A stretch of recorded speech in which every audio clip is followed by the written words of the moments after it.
सभी साथियों को नमस्कार। साइंस जर्नी सर, बहुत-बहुत स्वागत है आपका हमारे चैनल द रियलिस्ट आज़ाद पर। जी, जी। बहुत-बहुत धन्यवाद रियलिस्ट आज़ाद। तो साथियों, सबसे पहले मैं आपको बता देना चाहता हूँ कि आज हम लोग बात करेंगे जहाँ पर साइंस जर्नी सर आपको दिखाएँगे महाभारत पर टुन्नी लोग जो कहते हैं कि पुरातात्विक सबूत उसके मिल गए हैं, आर्कियोलॉजिकल एविडेंसेस हमारे पास हैं, महाभारत हुआ था, महाभारत में ये प्रमाण है, महाभारत के वो प्रमाण हैं।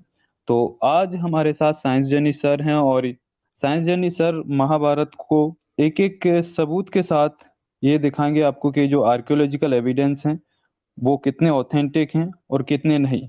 उनमें क्या गड़बड़ घोटाला ये लोग करते हैं और कैसे करते हैं।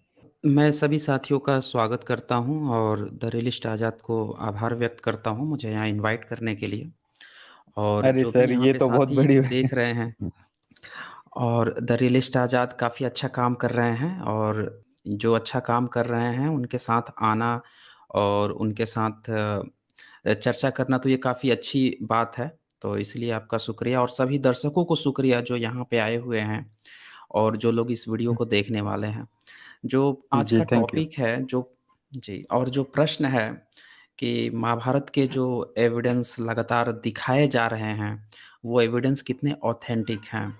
इसका हमें कैसे पता चलेगा? सवाल ये होना चाहिए। कैसे हम आखिर चेक करें कि ये ऑथेंटिक है या नहीं? जब एक पढ़ा-लिखा व्यक्ति, एक वेल क्वालिफ़ाइड व्यक्ति जिसे हम समझते हैं कि ये बहुत पढ़ा-लिखा व्यक्ति है, अच्छे रैंक लाया होगा, अच्छे पोज़ीशन पे है, गवर्नमेंट में होगा इवेन, तो वो व्यक्ति रिटायर्ड होने के बाद अगर इस तरह की बातें करता है या इवन पद पर रहते हुए भी इस तरह की बातें करता है कि भई महाभारत का सबूत मिल गया और जो आर्कियोलॉजिकल डिपार्टमेंट में काम करते हैं, वो जब वहाँ से रिटायर्ड वगैरह हो जाते हैं और आके तरह-तरह के चैनल पर बैठ के जब ये प्रचार करने लगते हैं कि महाभारत का एविडेंस मिल गया, खुदाई पर ये एविडेंस मिला, वो एविडेंस मिला, तो उससे कहीं न कहीं एक शक लोगों के मन में पैदा हो जाता है कि भई इतने पढ़े-लिखे लोग बोल रहे हैं, तो क्या पता सही ही हो। और वैसे भी जनमानस के अंदर तो आस्था कूट-कूट के हिलोरे मारती है। हमें सबको चेक करना होगा, जो लोग ये बात कहते हैं कि महाभारत के एविडेंस देने का प्रयास करते हैं या विभिन्न तरह के चैनल हैं, न्यूज़ मीडिया है, मेन स्ट्रीम मीडिया है, वो जो भी बातें कहती हैं, वो कितने सबूत दिखाती हैं। सबूत भी दिखाती है या हँसुए की शादी में खुरपे का विवाह करती है और लास्ट में कह देती है, देखो यही है महाभारत का सबूत। आम दर्शक समझ नहीं पाते, बस उस चैनल बड़ा है या वो लोग जिनको ये लोग बड़े समझते हैं, वो कह दिए, उसी को आधार बना के ये चीज़ें प्रोपेगेट होती है। लेकिन आप जानते हैं कि हमें किसी पे भी बिलीव किसी की भी बातों पर ब्लाइंडली बिलीव करने के बजाय आपको भी चेक करना होगा। आप भी एजुकेटेड अगर हैं, तो खुद से भी फैक्ट चेकिंग कर सकते हैं। लेकिन वहाँ पे भी एक प्रॉब्लम आती है। जब आप जाते हैं फैक्ट चेकिंग करने के लिए, तो जब गूगल पे आप कुछ खोजते हैं, तो आपको तो लगता है कि चलो मैंने गूगल पे सर्च किया तो शुरू के फर्स्ट पेज पे जो-जो चीज़ दिखा उसमें से 1-2 को आप क्लिक करते हैं, देखते हैं, 2-4 क्लिक करते हैं, देखते हैं और लगभग एक सी बातें आती है, कहते हैं कि हाँ यार, ये भी तो वही बातें बोल रहा है। आपका बिलीव और पक्का हो जाता है। जो आस्था है वो और गहरी हो जाती है। लेकिन ये आप वहाँ पे नहीं सोच पाते कि जब आप सर्च करते हैं गूगल वगैरह पे, तो वहाँ पे जो फर्स्ट पेज पे जो बातें आती हैं, फर्स्ट पेज पे जो-जो वेबसाइट्स आती हैं, वो कौन-सी वेबसाइट्स हैं? उन वेबसाइट्स के मालिकाना हक किनको है? उनकी ऑथेंटिसिटी कितनी है? क्या वो एसईओ यानी कि सर्च इंजन ऑप्टिमाइज़ेशन का प्रयोग करके शुरू में लाई तो नहीं गई हैं? कहीं वो एडवर्ड्स के द्वारा पैसे देकर वो साइट्स को फर्स्ट पेज पे तो नहीं किया गया है। इन चीज़ों पर आपका ध्यान नहीं जाता है और फिर वो प्रोपेगेंडा जो एक पूंजीपति वर्ग या धनाढ्य वर्ग जो खेलना चाहता है, उसमें आप फँस जाते हैं और आपको पता है पूंजीवाद और जो धर्मवाद है, इनका गठजोड़ का हिस्सा रहा है। सामंती व्यवस्था और जो ये आपकी जो धार्मिक व्यवस्था है, इन दोनों का शुरू से गठजोड़ रहा है। तभी तो शूद्रों को हक नहीं दिया गया पैसा रखने का हक। पैसे का भी हक इनका, ज़मीन का भी हक हक इनका, पॉलिटिकल हक भी इनका और पढ़ने-लिखने का भी हक इनका, सब चीज़ इनका ही। तो ये रहा, तो चलिए अब हम ना समय गँवाते हुए सीधे मुद्दे पर आते हैं, मैं आपको महाभारत से ही एविडेंस दिखाने का प्रयास करूँगा, क्योंकि इनके पास अपना आर्कियोलॉजिकल एविडेंस है नहीं। ये लोग किसी भी जी, ज़मीन, कहीं भी कोई खुदाई होती है, किसी भी राजा का हो, आप पिछले 5000 साल का अगर इतिहास देखें, तो सबसे पुराना हमें मिला है इंडस वैली सिविलाइजेशन, जिसको मुअन-जुदाड़ो, उसको भी मुअन-जुदाड़ो की बजाय मोहन-जोदड़ो बोलने लगते हैं ये लोग। तो मुअन-जुदाड़ो उसका नाम होना चाहिए, मोहन नहीं है। ये भी एक षड्यंत्र है। जो इतिहासकार मोहन लिख रहे हैं ना, वो षड्यंत्र कर रहे हैं। उसी तरह से उसमें एक पशुपति सील दिखाते हैं, वो भी एक षड्यंत्र है। वो पशुपति उसका नाम नहीं है, वो कहीं नहीं लिखा पाया गया है। ये लोग खुद से उसको पशुपति कहने लगते हैं। तो ये पूरा षड्यंत्र आपको समझना होगा, नामों का षड्यंत्र समझना होगा कि जो चीज़ पाई ही नहीं गई है, वो भी नाम वहाँ रख देते हैं, अपने को वहाँ पहुँचा देते हैं। तो मुअन-जुदाड़ो और हड़प्पा का जो सिविलाइज़ेशन है, वो चीज़ पाया गया है। लिपि अभी तक कन्फ़र्म नहीं हुई है, भाषा भी कन्फ़र्म नहीं हुई है। इस कारण से हम उस समय की सिविलाइज़ेशन नहीं जान पाए हैं। तो उसके पहले का सिविलाइज़ेशन कहाँ से पता होगा? ऑफ़ कोर्स कोई भी आर्कियोलॉजिकल एविडेंस नहीं मिला है। जितने भी लोग ये दावा कर रहे हैं ना कि उन्हें मिल गया, खुदाई में ये मिला, वो या तो ये सिंधु घाटी सभ्यता, मोहनजोदाड़ो और हड़प्पा की संस्कृति के ही जो खुदाई होती है, उत्खनन होते हैं, उसके जो आर्कियोलॉजिकल चीज़ें होती हैं, उसी को उठाकर दिखाने की कोशिश करते हैं कि उसे महाभारत से जोड़ देंगे, कभी रामायण से जोड़ देंगे। अच्छा, अब क्या होता है कि जब इनसे सबूत आप माँगिए कि भई वो तो इंडस वैली का है, ये तो मैच ही नहीं कर रहा है कहीं से भी। ना उस पे आपके महाभारत के किसी किरदार का लिखा हुआ कुछ पाया जा रहा है कि कन्फर्म हो कि उन्हीं का है, किसी दूसरे राजा का भी तो हो सकता है। तो वहाँ पे फिर ये क्या करते हैं कि अपनी किताबें खोलकर उससे श्लोकों को दिखाने की कोशिश करते हैं कि इन श्लोक में ये लिखा हुआ है, उस श्लोक में ये लिखा हुआ है और इससे पता चलता है कि ये इतिहास है और तरह-तरह की बातें हैं। लेकिन मैं आज आपको पूरे एक-एक तथ्य को खोलकर दिखाऊँगा, चूँकि हम लोग अगले 1 घंटे या सवा घंटे बने रहने वाले हैं, तो उसमें जितने भी एविडेंस हो सकेंगे, उतनी सारी चीज़ों को मैं शेयर करने की कोशिश करूँगा और लास्ट में 15 मिनट हम लोग, अगर कोई चर्चा करना चाहता है, प्रश्न पूछना चाहता है, तो वो पूछ सकता है। तो चलिए जी, रियलिस्ट आज़ाद मैंने एक आपको शेयर किया हुआ है, उसको आप शेयर कर दीजिए। जी, ये जी, जी, डिस्क्लेमर है, इस जो आज हमारा प्रेज़ेंटेशन है, इसका उद्देश्य है साइंटिफ़िक टेम्परामेंट को इनकरेज करना और जो तथ्य या अंधविश्वास या सुपरस्टिशंस जो थोप दी जाती है बिना फैक्ट चेकिंग के, उसको सामने लेकर आना कि उसकी सच्चाई क्या है। जी, तो सबसे पहले तो हम इस पर ये चेक करेंगे कि महाभारत का जो ये एविडेंस देते हैं, अब आर्कियोलॉजिकल एविडेंस तो इनके पास है नहीं, तो उनके जो इनने कहानियाँ लिख रखी है, जो गद्य-पद्य लिख रखा है इन्होंने या अपने जो श्लोक लिख रखे हैं महाभारत में, उसके आधार पर ये अपनी बातें कहते हैं, कहाँ से ये चीज़ें आती हैं। तो मैं थोड़ा-सा आपको बता देता हूँ, एक गाथा नाराशंसी है। गाथा नाराशंसी का मतलब होता है जब आज ईसा पूर्व में जितने भी जो बुद्ध थे और उनके जो अरहत हुआ करते थे, जब इन्होंने जातक कथाएँ लिखनी शुरू की, तो उसको कथा कहते थे कि ये कथाएँ हैं। तरह-तरह की चीज़ों से बताया जाता था, लोगों को शिक्षित एजुकेट किया जाता था। तो इस तरह की चीज़ें धीरे-धीरे प्रचलित होती गईं और उनको और ज़्यादा, चूँकि बुद्ध पर लोगों को बहुत ज़्यादा बिलीव था, तो कई लोग उसको बुद्ध के ही जन्म से जोड़ लेते थे कि अच्छा इसमें बुद्ध खुद ही शिक्षा दे रहे हैं, खुद ही एजुकेट कर रहे हैं, ऐसा लोग समझने लगे। और ये चीज़ें आगे बढ़ी, इसमें जब ये गाथाएँ बढ़ती चली गईं, इतनी बढ़ी कि इसको बृहत कथा कहा जाने लगा। देखिए यहाँ पे का क्या कहा जा रहा है? कथा, बृहत कथा कहा जाने लगा। अब ये जो बृहत कथा थी, इस बृहत कथा को फर्दर एक्सटेंड किया गया। तो ये एक्सटेंशन जो है, यही एक्सटेंशन आगे चल के आज का जो रामायण महाभारत जो दिख रहा है ना, इस टर्म में आया है। इनमें से छोटी-छोटी कथा कहानियाँ हैं जातक कथाओं की, जैसे घत जातक कथा हो गई, साम जातक कथा हो गई और दशरथ जातक कथा हो गई। इस तरह की ढेरों सारी कहानियाँ हैं, छोटी-छोटी कहानियाँ। इसको ये लोग नायक समझने लगे, वीर समझने लगे कि ये वीर नायक है। वो धीरे-धीरे छोटी-छोटी और भी राजाओं की कहानियाँ जुड़ती चली गई। इसका कोई भी ये नहीं कहा गया कि ये इतिहास वगैरह है, हिस्ट्री है, ऐसा नहीं था। कथा, इससे लोगों को इंस्पायर्ड करने के लिए लोग जो हैं इससे इंस्पिरेशन लें, इसलिए ये चीज़ें आगे बढ़ती गई। अब आगे क्या हुआ कि इसके बाद से मैं आपको दिखा देता हूँ। महाभारत में क्या लिखा हुआ है, उसके हर अध्याय में जब आप महाभारत को पढ़ेंगे, आज महाभारत अवेलेबल है।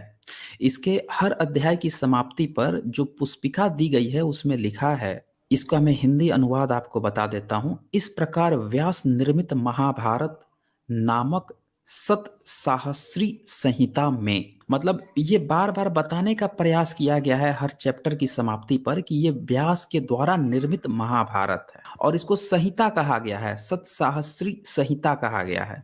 संहिता का अर्थ होता है संग्रह, मतलब ये कलेक्शन है कि स्वयं महाभारत अपने को पूर्व प्रचलित कथाओं का संग्रह मानता है। तो भारत में जैसे कि मैंने आपको बताया जातक कथाएं होती थी, जो बुद्ध मार्गी थे उन्होंने कथाओं का कलेक्शन किया लोगों को एजुकेट करने के लिए, और जब बुद्ध मार्गी खत्म हुए या उनकी चीज़ें बाद में जब जो ब्राह्मणिकल सिस्टम है और उनसे भी पहले जैन मार्गियों ने इन चीज़ों को लाना शुरू किया था। महाभारत की ज़्यादातर चीज़ें जो हैं वो जैन मार्ग से ली गई हैं, उसके पहले बौद्ध मार्ग की कुछ जातक कथाओं से उठाई गई है। तो ये चीज़ों को लाना शुरू किया था, तो ये छोटी-छोटी कथाओं का संग्रह कर रहे थे। इतिहास की बात नहीं हो रही है, कथाओं की संग्रह की बात हो रही है। चंपक, नंदन, स्पाइडरमैन, बैटमैन, इस तरह की जो आज भी कॉमिक्स है, अगर इसका कोई कलेक्शन एक साथ लाकर एवेंजर बना दे, तो अब कोई ये नहीं कहेगा कि एवेंजर भी ऐतिहासिक हो गया, तो एवेंजर ऐतिहासिक हो गया तो स्पाइडरमैन भी ऐतिहासिक है, तो फिर बैटमैन भी ऐतिहासिक है, तो फिर ये ऐतिहासिक है, वो ऐतिहासिक है, ऐसा नहीं होता। तो अब यहाँ पे जो ऊपर मैंने बताया कि व्यास के बारे में बताया कि व्यास ने इसकी रचना की बात कही गई है हर महाभारत में, इसके पीछे भी एक षड्यंत्र है। वो आगे मैं अभी इसको क्लियर कर दूँगा। यहाँ पे ये सवाल आता है कि फिर इन संग्रह का संपादक कौन है? मतलब ये तो संग्रह हो रहा है, बताया जा रहा है कि व्यास निर्मित महाभारत, लेकिन सवाल है कि क्या ये कलेक्शन जो है इवन 11th सेंचुरी तक भी नहीं हुआ? क्योंकि 11th सेंचुरी में महाभारत नहीं, भारत नामक ग्रंथ पाया जाता था, जो अल-बेरूनी ने बार-बार अपनी नोट्स में मेंशन किया है। और ये जो अल-बेरूनी हैं, इन्होंने भारत के तमाम ग्रंथों को मेंशन किया हुआ है, तो वो ज़्यादा ऑथेंटिक है। तो उसमें महाभारत का नाम नहीं, भारत का नाम बार-बार में आ रहा है। अच्छा, महाभारत उसके भी बाद में आया है, ये मैं आपको बता दूँगा, यानी कि 11th सेंचुरी तक महाभारत का कलेक्शन नहीं हुआ था। तो उस समय व्यास क्या ज़िंदा थे? अगर अल-बेरूनी के बाद अगर कलेक्शन तैयार हुआ है, तो इसका मतलब कि व्यास तो अल-बेरूनी 11th सेंचुरी के बाद के होने चाहिए। अगर उससे पहले के हैं व्यास, तो इसका मतलब कि ये किसी और ने संपादन किया है, इसकी भी आगे चर्चा आएगी। अब देखिए इसका जी। महाभारत का जब आप आदि पर्व पढ़ेंगे, तो आदि पर्व में सारी बातें लिखी हुई हैं। उससे आपको ना पूरी तरह से क्लियर हो जाएगा क्या बातें लिखी हुई हैं। ये अध्याय 62 है आदि पर्व का, उसका 22 श्लोक जब आप पढ़ेंगे, तो उसमें साफ-साफ लिखा है कि कृष्ण द्वैपायन व्यास ने सबसे पहले इसका संपादन किया। तब इसमें सिर्फ 88,000 श्लोक थे। अच्छा, इससे पहले डॉक्टर सोमवीर शर्मा जी ने सुपर चैट किया था, उनको बहुत-बहुत आभार। और जी, जी सोमवीर जी, सर। हाँ, सोमबीर सर कहते हैं तार्किक बुद्धिजीवी महानुभावों का हम सभी का उद्देश्य ये है कि जो समाज के लिए निरंतर महान कार्य कर रहे हैं उनकी आर्थिक सहायता भी करें, जिससे वे बिना रुके भारत के वास्तविक इतिहास को प्रूफ सहित आपके सामने ला सकें। बहुत-बहुत धन्यवाद डॉक्टर सोमबीर सिंह जी। बहुत-बहुत धन्यवाद। जी, ओके। तो ये बात बिल्कुल सही है, जो भी साथी काम कर रहे हैं, उन साथियों को सहयोग होना ही चाहिए ताकि वो और भी दुगुने, तिगुने, 4 गुने ज़्यादा जोश से अपने काम को काम कर सकें। Okay, thank you. तो यहाँ से हम बात कर रहे हैं कि आदि पर्व के 62 अध्याय के 22 श्लोक में लिखा है कि कृष्ण द्वैपायन व्यास ने सबसे पहले इसका संपादन किया, तब इसमें सिर्फ 8800 यानी 8800 श्लोक थे। ये लिखा हुआ है आदि पर्व के फर्स्ट चैप्टर के 117 श्लोक में, और उनने अपने संग्रह का नाम जय रखा हुआ था। ये ध्यान दीजिए, ये कलेक्शन है, उन्होंने एक कलेक्शन किया कुछ कथाओं का और उसका नाम उन्होंने जय रखा, इसका महाभारत नाम नहीं था। ये खुद कह रहा है महाभारत का जो आदि पर्व है, आदि का मतलब होता है जो प्राचीन हो, जो सबसे प्राचीन जो शुरुआती कहा जा रहा है उसमें ये बात खुद लिखी हुई है। अच्छा, इसके बाद क्या लिखता है कि वैशंपायन नाम का दूसरा संपादक हुआ जिसका महाभारत से ही पता चलता है। उसने व्यास के बाद के आख्यानों को भी इसमें जोड़ दिया, जिससे इस संग्रह काफी बढ़ गया। अब एक दूसरा जो आया उसका नाम था वेंसपायन। ये लोग कहते हैं ना कि व्यास जो है कोई व्यक्ति नहीं थे, ये एक पोस्ट हुआ करती थी जिस पर लोग बैठते थे और तरह तरह की चीजों को रचते थे। ये बात यहाँ से आई। दरअसल व्यास नामक व्यक्ति अलग था, वेंसपायन नामक व्यक्ति अलग था। उसने उस संग्रह कलेक्शन को और बढ़ाया। अब ये जब बढ़ाया ना तो इसका नाम हो गया भारत। अच्छा हाँ। सर, यहाँ पे एक सवाल और है। जो लोग कहते हैं, वैसे सर ये तो षड्यंत्रकारी हैं, वो सभी को समझ में आता है और षड्यंत्र करते रहेंगे। लेकिन अगर जो टुन्नी भाई भी हैं और जो अपनी मूर्खता गालियां देकर दिखाते रहते हैं हमारे चैनलों पर, तो वो इस आदि पर्व के इसको ही पढ़ के देख लें तो यहाँ पे क्लियरली ये कहा गया है कि ये एक संग्रह था और इसका नाम जय भारत था। तो यहाँ तो ये खुद ही मतलब एक्सपोज अपने आप को कर ले रहा है कि इसका इतिहास से कोई लेना जय, देना है ही नहीं। बिल्कुल, ये हाँ, अपना नाम जय बता रहा है कि ये जय जय है बता और रहा। ये संग्रह है। संहिता है यानी जय संहिता है। इसके बाद से वेंसपायन जो दूसरा संपादक होता है फिर ये कलेक्ट करता है कुछ-कुछ जो कहानियाँ होती है। एक्चुअली ये जैनियों का काम था, जो जैन मार्गी थे ना उनका ये काम था। ये लोग जैसे बौद्ध मार्गी की जातक कथाएँ थीं, उसी तरह से ये लोग भी अपनी बातें इकट्ठा कर रहे थे। ब्राह्मणों के जी। हाथ में ये चीज़ें आई हैं तकरीबन 9वीं-10वीं सदी के बाद आई हैं और वहाँ से उन्होंने महाभारत की रचना की है जिसको संस्कृत में पूरी तरह से गढ़-मढ़ कर दिया है, इधर का उधर कर दिया है। तो ये जो हम्म। कलेक्शन जो तैयार हो रहा था ना, कलेक्शन की पद्धति, ये बौद्धों और जैनों में श्रमण परंपरा का हिस्सा थी। बौद्ध जो हैं वो भी जातक कथाएँ क्या है, पा 500 से ज़्यादा का कलेक्शन है, उसी तरह से ये भी कलेक्शन कर रहे थे जैनी। तो बाद में हम्म। क्या हुआ कि जैनियों से ज़्यादातर लोग साउथ में ये लोग थे और कन्वर्ट हो गए ब्राह्मणिकल सिस्टम में। तो आज भी इनके पांडव पुराण है। आप जैन में जाएँगे, जैन रामायण है, पांडव पुराण है, इनके आदि पुराण है और भी तरह-तरह के पुराण है, वो सब में इनकी क कहानियाँ मिलेंगी। ये पांडवों की महाभारत की मिलेगी, जो वासुदेव है उसका मिलेगा। लोगों को अच्छा लगेगा सर, ये तो पूरा महाभारत चल रहा है। यहाँ पे मुझे एक बात याद आ रही है। जैसा ये लोग हुँ, हुँ। मतलब किसी को भी इतिहास बना देते हैं, इस हिसाब से मुझे लगता है अगर फूले, अंबेडकर, पेरियार साहब, ये लोग महान महामानव हुए हैं, अगर कहीं ये धार्मिक रहे होते तो मुझे लगता है गारंटीड ये लोग इनको विष्णु राम पता नहीं किन किन का अवतार घोषित कर लेते और उनकी अवतार मूर्तियां पूरे घोषित कर भारत में, देते हैं। हाँ, मूर्तियां पूरे भारत में मंदिर बन जाते। लेकिन आज अगर वो इनके पाखंडों को उखाड़ के फेंक दिए तो ये उनकी मूर्तियां उखाड़ रहे हैं। जी सर, कंटिन्यू कीजिए। तो अब इसके बाद क्या होता है कि ये जो वेंस्पायन हैं, ये 8800 को बढ़ाकर 24,000 श्लोक कर देते हैं। श्लोक बढ़ रहा है, आकार वृद्धि हो रही है और अब इसका नाम जय को हटाकर, क्योंकि अब कलेक्शन बढ़ गया है, तो अब जय नहीं रहा बल्कि इसका नाम भारत संहिता कर दिया गया। नाम भी बदल गया, कलेक्शन बढ़ गया तो नाम भी बदल गया। अच्छा, भारत संहिता किया गया जब, तब तक भारत देश का नाम भारत नहीं था, याद रखिएगा। हम्म। भारत का नाम जो है सम्राट अशोक हों तब तक इसका जम्बूद्वीप हुआ करता था और इसके बाद से 7th सेंचुरी तक भी भारत नाम नहीं था। तो ये जब भारत किया गया ना, इसका मतलब भारत संहिता, ये भारत का संहिता है। यानी कि जब इस देश का नाम भारत होने की थोड़ी-सी चांसेस बढ़ गए थे, तब इस कलेक्शन का नाम भी कहा गया कि अब ये भारत की संहिता है। यानी ये हम्म। बात भी इससे गारंटीड हो जाती है कि 7th-8th सेंचुरी तक ये चीज़ें रची नहीं गई थी। ये तब रची गई जब जम्बूद्वीप से जो हिंदाव था या जो ग्रीक्स थे वो आए थे, इसको हमेशा इंडिका बोले हैं और जम्बूद्वीप लिखा हुआ लिखित रूप से हमें कई जगह पे मिल चुका है। तो ये साफ-साफ पता चलता है कि जो लोग इसको पीछे ले जाते हैं ना इनसे, वो झूठ बोलते हैं। बहुत ज़्यादा झूठ हम्म। बोलते हैं। अच्छा, ये बात अल-बरूनी लिखता है 11th सेंचुरी में, तो फिर वो भारत का नाम लेता है। इसका मतलब कि 11th सेंचुरी तक लगभग ये आ गया था 24,000 श्लोक वाली बात। अभी महाभारत नहीं आया था। अच्छा, इसके बाद क्या होता है कि आख्यान निरंतर बनते गए उनको एकत्र करने के उद्देश्य से भारत संहिता में और परिवर्तन किया गया। और इस बार जो तीसरा संपादक था उसका नाम था उग्रश्रवा सौती। इसने 96,244 श्लोक बना दिए। देखिए ये एक्सटेंशन देखिए, 24,000 से सीधे सीधे लगभग 1 लाख पहुंच रहा है श्लोक। अब तो 1 लाख से ज्यादा हो गया है। ये तो 96,244 बता रहा है। ये उग्रश्रवा सौती ने किया। ये तीसरा ऐसा लेखक था महाभारत का जिसने इतना कर दिया।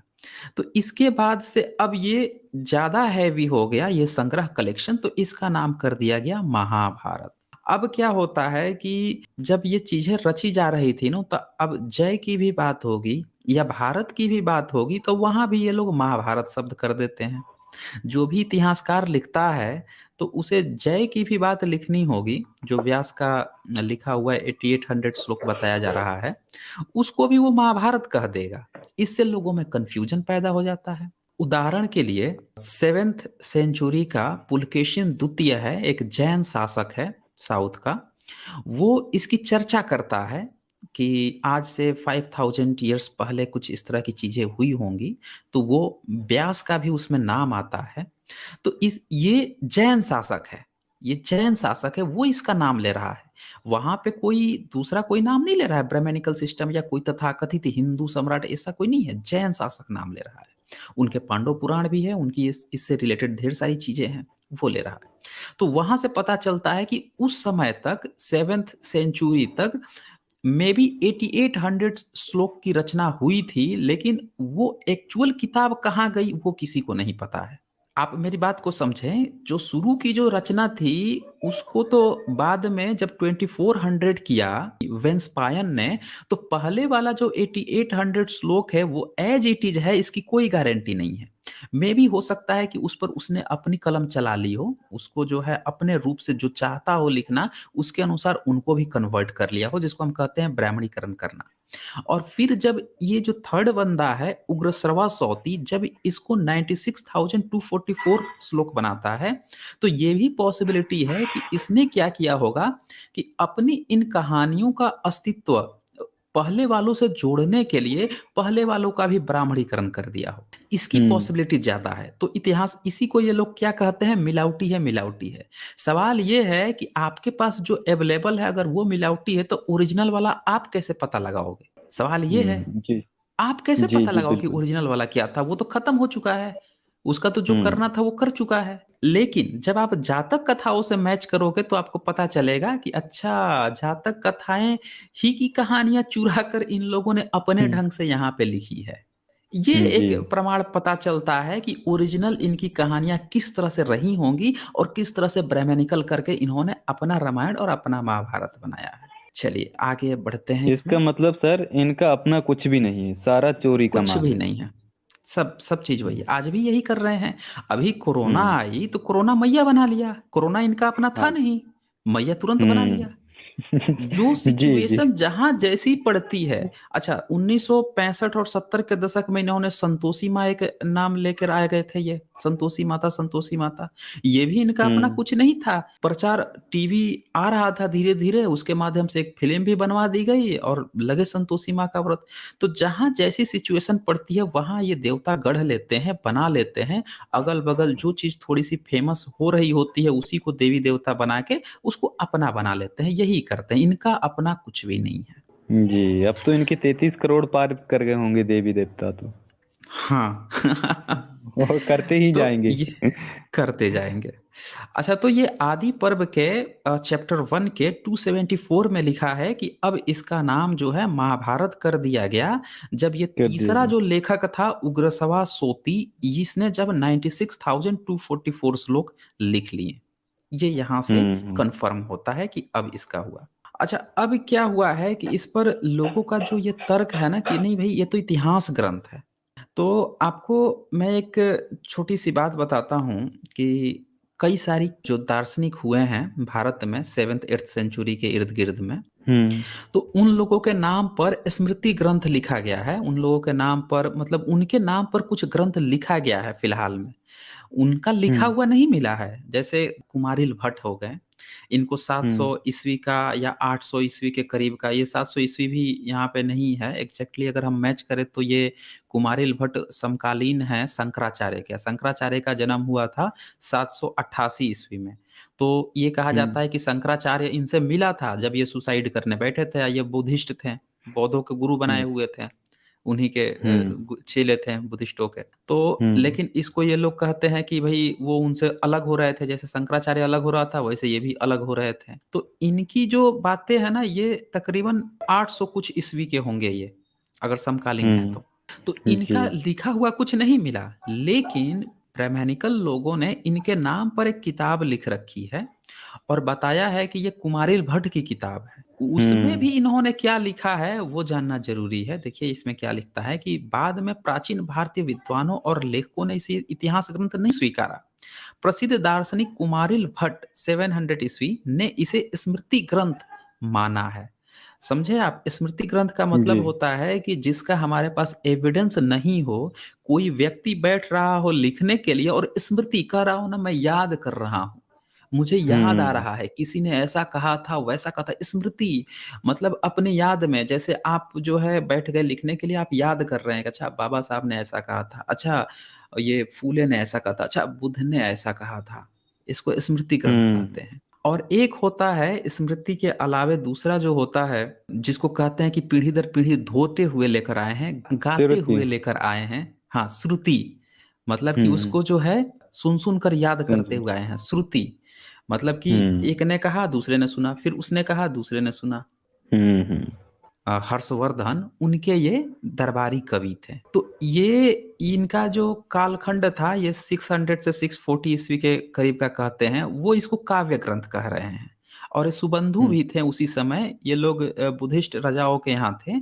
ये लोग उसे कहते हैं कि ये काव्य ग्रंथ है। तो देखिए महाभारत की अभी बात नहीं हो रही है।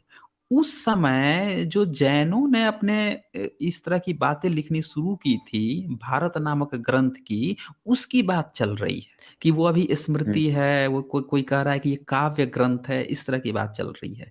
ये नहीं हो रहा है कि ये इतिहास है। ऐसे में महाभारत को इतिहास ग्रंथ कहना तो बिल्कुल गलत है। कुल मिला के उस समय तक महाभारत तो रचा ही नहीं गया था। जो चीज़ आ रहा था, जो थोड़ा-बड़ा कलेक्शन चल रहा था, उसको भी उस समय इतिहास नहीं माना गया। जब महाभारत बना दिया गया तो वो कैसे हो जाएगा इतिहास ग्रंथ? ये आगे सवाल है, उस पर भी मैं डिस्कस करूँगा। जी, जी, अच्छा, इसमें अब आता है कि महाभारत में है क्या? मतलब कैसे लोग कहते हैं कि भई ये तो इतिहास ग्रंथ है। तो पहले हमें तो ये समझना होगा कि महाभारत में ऐसा दिया हुआ क्या है जिसके आधार पर इसको इतिहास ग्रंथ कहा जाता है या ये काल्पनिक कहा जाता है। तो इसमें जो हुँ, है हुँ, 2 परिवार हैं, कहा जाता है कि कौरव हैं और पांडव हैं। इनका जो क्षेत्र बताया जा रहा है, ये क्षेत्र बताया जा रहा है जो दिल्ली और मेरठ और जो हरियाणा का क्षेत्र है, हरियाणा में तो लड़ाई बताई जा रही है कुरुक्षेत्र में और बताया जा रहा है कि इंद्रप्रस्थ तो वहीं पे है।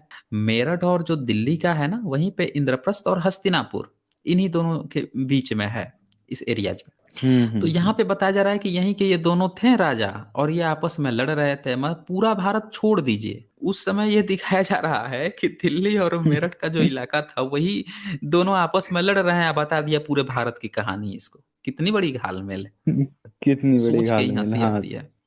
मतलब हुँ, वही वाली बात हो गई कि कस्बे भर का राजा और पूछ पर पूछ हो रही है कि ये पूरा विश्व विजेता बन गया। हुँ। हैं? वही वाली हाल हो गई। और तो सर अभी ये जो आबादी का सवाल है वो तो और भी इंटरेस्टिंग है इनकी कितनी सेना थी? हाँ, हाँ, उस पे भी हम चर्चा करेंगे अभी। तो अब हुँ, क्या होता है कि ये दोनों चाचा-ताऊ के लड़के थे, इनके आपसी संबंध हुँ, अच्छे नहीं थे, मतलब ये कहानी उसमें बताई गई है। इनका हुँ, हुँ, कुरुक्षेत्र के मैदान में 18 दिन तक युद्ध चला, 18 दिन तक और 18 अक्षौहिणी सेना तबाह हो गई। ये बिल्कुल भी किसी के गले ही नहीं उतरती। जब उनके डेटा आप देखोगे कि क्या कह रहा है, तो आपको कहोगे कि ये तो बिल्कुल ही बकवास चीज़ें कह रहे हैं। अच्छा, जो हुँ, इनकी संख्या है ना 18 अक्षौहिणी की, वो इतनी ज़्यादा थी कि आप 18 दिन तक इन पर ना पूरे के पूरे तलवार, भाले, तीर कुछ भी बरसा लो, तो भी वो खत्म नहीं होनी थी। क्योंकि उसमें हुँ, हाथियों की संख्या थी, घोड़ों की संख्या थी, रथों की और इंसानों का तो पूछना ही नहीं है। मैं आपको दिखा देता हूँ, पूरा डेटा इनका दिखा देता हूँ। देखिए ये जी सर। गणना बता देता हूँ। 18 हम्म। अक्षौणी की बात हो रही है, तो एक अक्षौणी में 21,870 एलिफेंट, हाथी जो है ये 21,870, इतने ज्यादा, हम्म। 70, इतने ज्यादा रथ हो गए। अच्छा, हम्म। 65,610, 65,610 घुड़सवार हो गए जो घोड़े पर बैठ रहे हम्म। थे। अब बताइए, जी। इतने तो घोड़े भी हो गए। अच्छा, ये रथ है तो एक रथ में तो कम से कम 2-3 घोड़े आते होंगे। ये लोग तो 4-4 घोड़े बांध के रखते थे, ये 8-8 घोड़े बांध के जी। रखते थे। तो इतने घोड़े कहाँ से लाए होंगे भाई साहब? अच्छा, भारत हम्म। में घोड़े पाए ही नहीं गए। इवन इंडस हम्म। वैली सिविलाइजेशन जो है, वहां पे घोड़े का इतना ज्यादा अभाव है कि आज तक तू मैं चल रही है। कोई जो है खच्चर हम्म। के उसके बता रहा है कि ये खच्चर का है, कोई कह रहा है नहीं गाय का था, ये झूठ बोल रहा है कि ये खच्चर का है। मतलब अभी घोड़े तक का एक सबूत नहीं मिल रहा है, गाय बैल मुर्गे तक का मिल गया। खास बात यह है कि हम्म। मुर्गा जैसा छोटा प्राणी है, उसके बोन्स तक मिल गए। और घोड़े के प्रपाड़ पे अभी तक सबूत पे अभी वो चल रही है, डिस्कशन चल रही है कि मिला ही नहीं। डिस्कस। उससे पहले जो हाँ। है इतने घोड़े जो हैं, ये मार इतने घुड़सवार थे, इतने रथ थे। तो मैं तो कहता हूँ कि जो कह रहा है कि घोड़े अगर थे, अब 5,000 साल पुराना महाभारत है, तो कुरुक्षेत्र के मैदान में बैठा दो, कह दो कि भैया आर्कियोलॉजी हम्म। वहां खुदाई करवा दे। जब खुदाई करवाएगा तो ऑफ कोर्स अगर होगा तो मिल ही जाएगा। अरे किसी का और तो सर मिलेगा, हाथी के तो इतने ये मोटे मोटे होते हैं, कुछ तो मिल जाएगा। और इतनी पब्लिक, इतने हाथी, रथ, कुछ तो मिलेगा। हाँ कुछ तो बिल्कुल। मिलना चाहिए। अच्छा, हम्म। ये लोहे के अस्त्र इस्तेमाल करते थे, तो भाई साहब खुदाई से तो लोहा, वहां पे लोहा का तो मिलना ही चाहिए। वो कहाँ 5,000 साल में खत्म होने वाला है। लकड़ी और सर। वगैरह में अगर किसी को डाउट है तो हम्म। ठीक है, लेकिन लोहा कहाँ खत्म होने वाला है, वो तो जरूर मिलेगा। घोड़े के बोन्स, अच्छा बोन्स भी इतनी जल्दी वो नहीं होते हैं, खराब नहीं होते हैं। अगर हम्म। इतनी ज्यादा तादाद में अगर हाथी वगैरह थे और इतने ये लोग नष्ट भ्रष्ट कर देते थे, तो अच्छा इस चीज को छुपाने के लिए इन्होंने क्या सिगूफा छोड़ा है कि परमाणु बम से मार दिया गया था। तो वहां पे टैंक, ओ। गोले और पता नहीं क्या क्या चीजें थी। मतलब इनकी धूर्तता देखिए कि कोई सामान्य व्यक्ति भी ये सवाल खड़ा कर देगा कि भाई साहब इनके तो सबूत मिल ही नहीं रहे हैं। तो इस चीज को छुपाने के लिए जो आर्य समाज नाम के एक प्राणी हैं, ये एक नया सी गुफा छोड़ दिए हैं, दयानंद सरस्वती, कि भाई इसलिए सबूत नहीं मिल रहा ना क्योंकि जो तीर हम्म। मारा जाता था ना, उसमें से आग्नेय शास्त्र निकलता था। वो आज के जो अच्छा। तोप मिसाइल है ना, इनसे भी बड़े बड़े ब्रह्मास्त्र हुआ करते थे। तो एक ही साथ हम्म। में इतनी इतनी चीजें मार दी जाती थी। ऐसी बेवकूफाना जैसी बातें करके अपना अच्छा सर, हंसी और तो यहाँ मजाक तो उड़वा लेते हैं। फिर यहाँ सर ये भी सवाल उठता है कि ये मक्कार लोग हैं जो ये कह रहे हैं कि मतलब ऐसी ऐसी टेक्नोलॉजी थी, उसके बावजूद भारत में इनके पास कुछ नहीं बचा। इनके पूर्वज इतने एडवांस टेक्नोलॉजी लेकर चल रहे थे और ये जाके देश को गुलाम करवा लिए और सदियों तक गुलाम रहा और उनकी चापलूसी दरअसल करते रहे, तब तो ये। हाँ सर।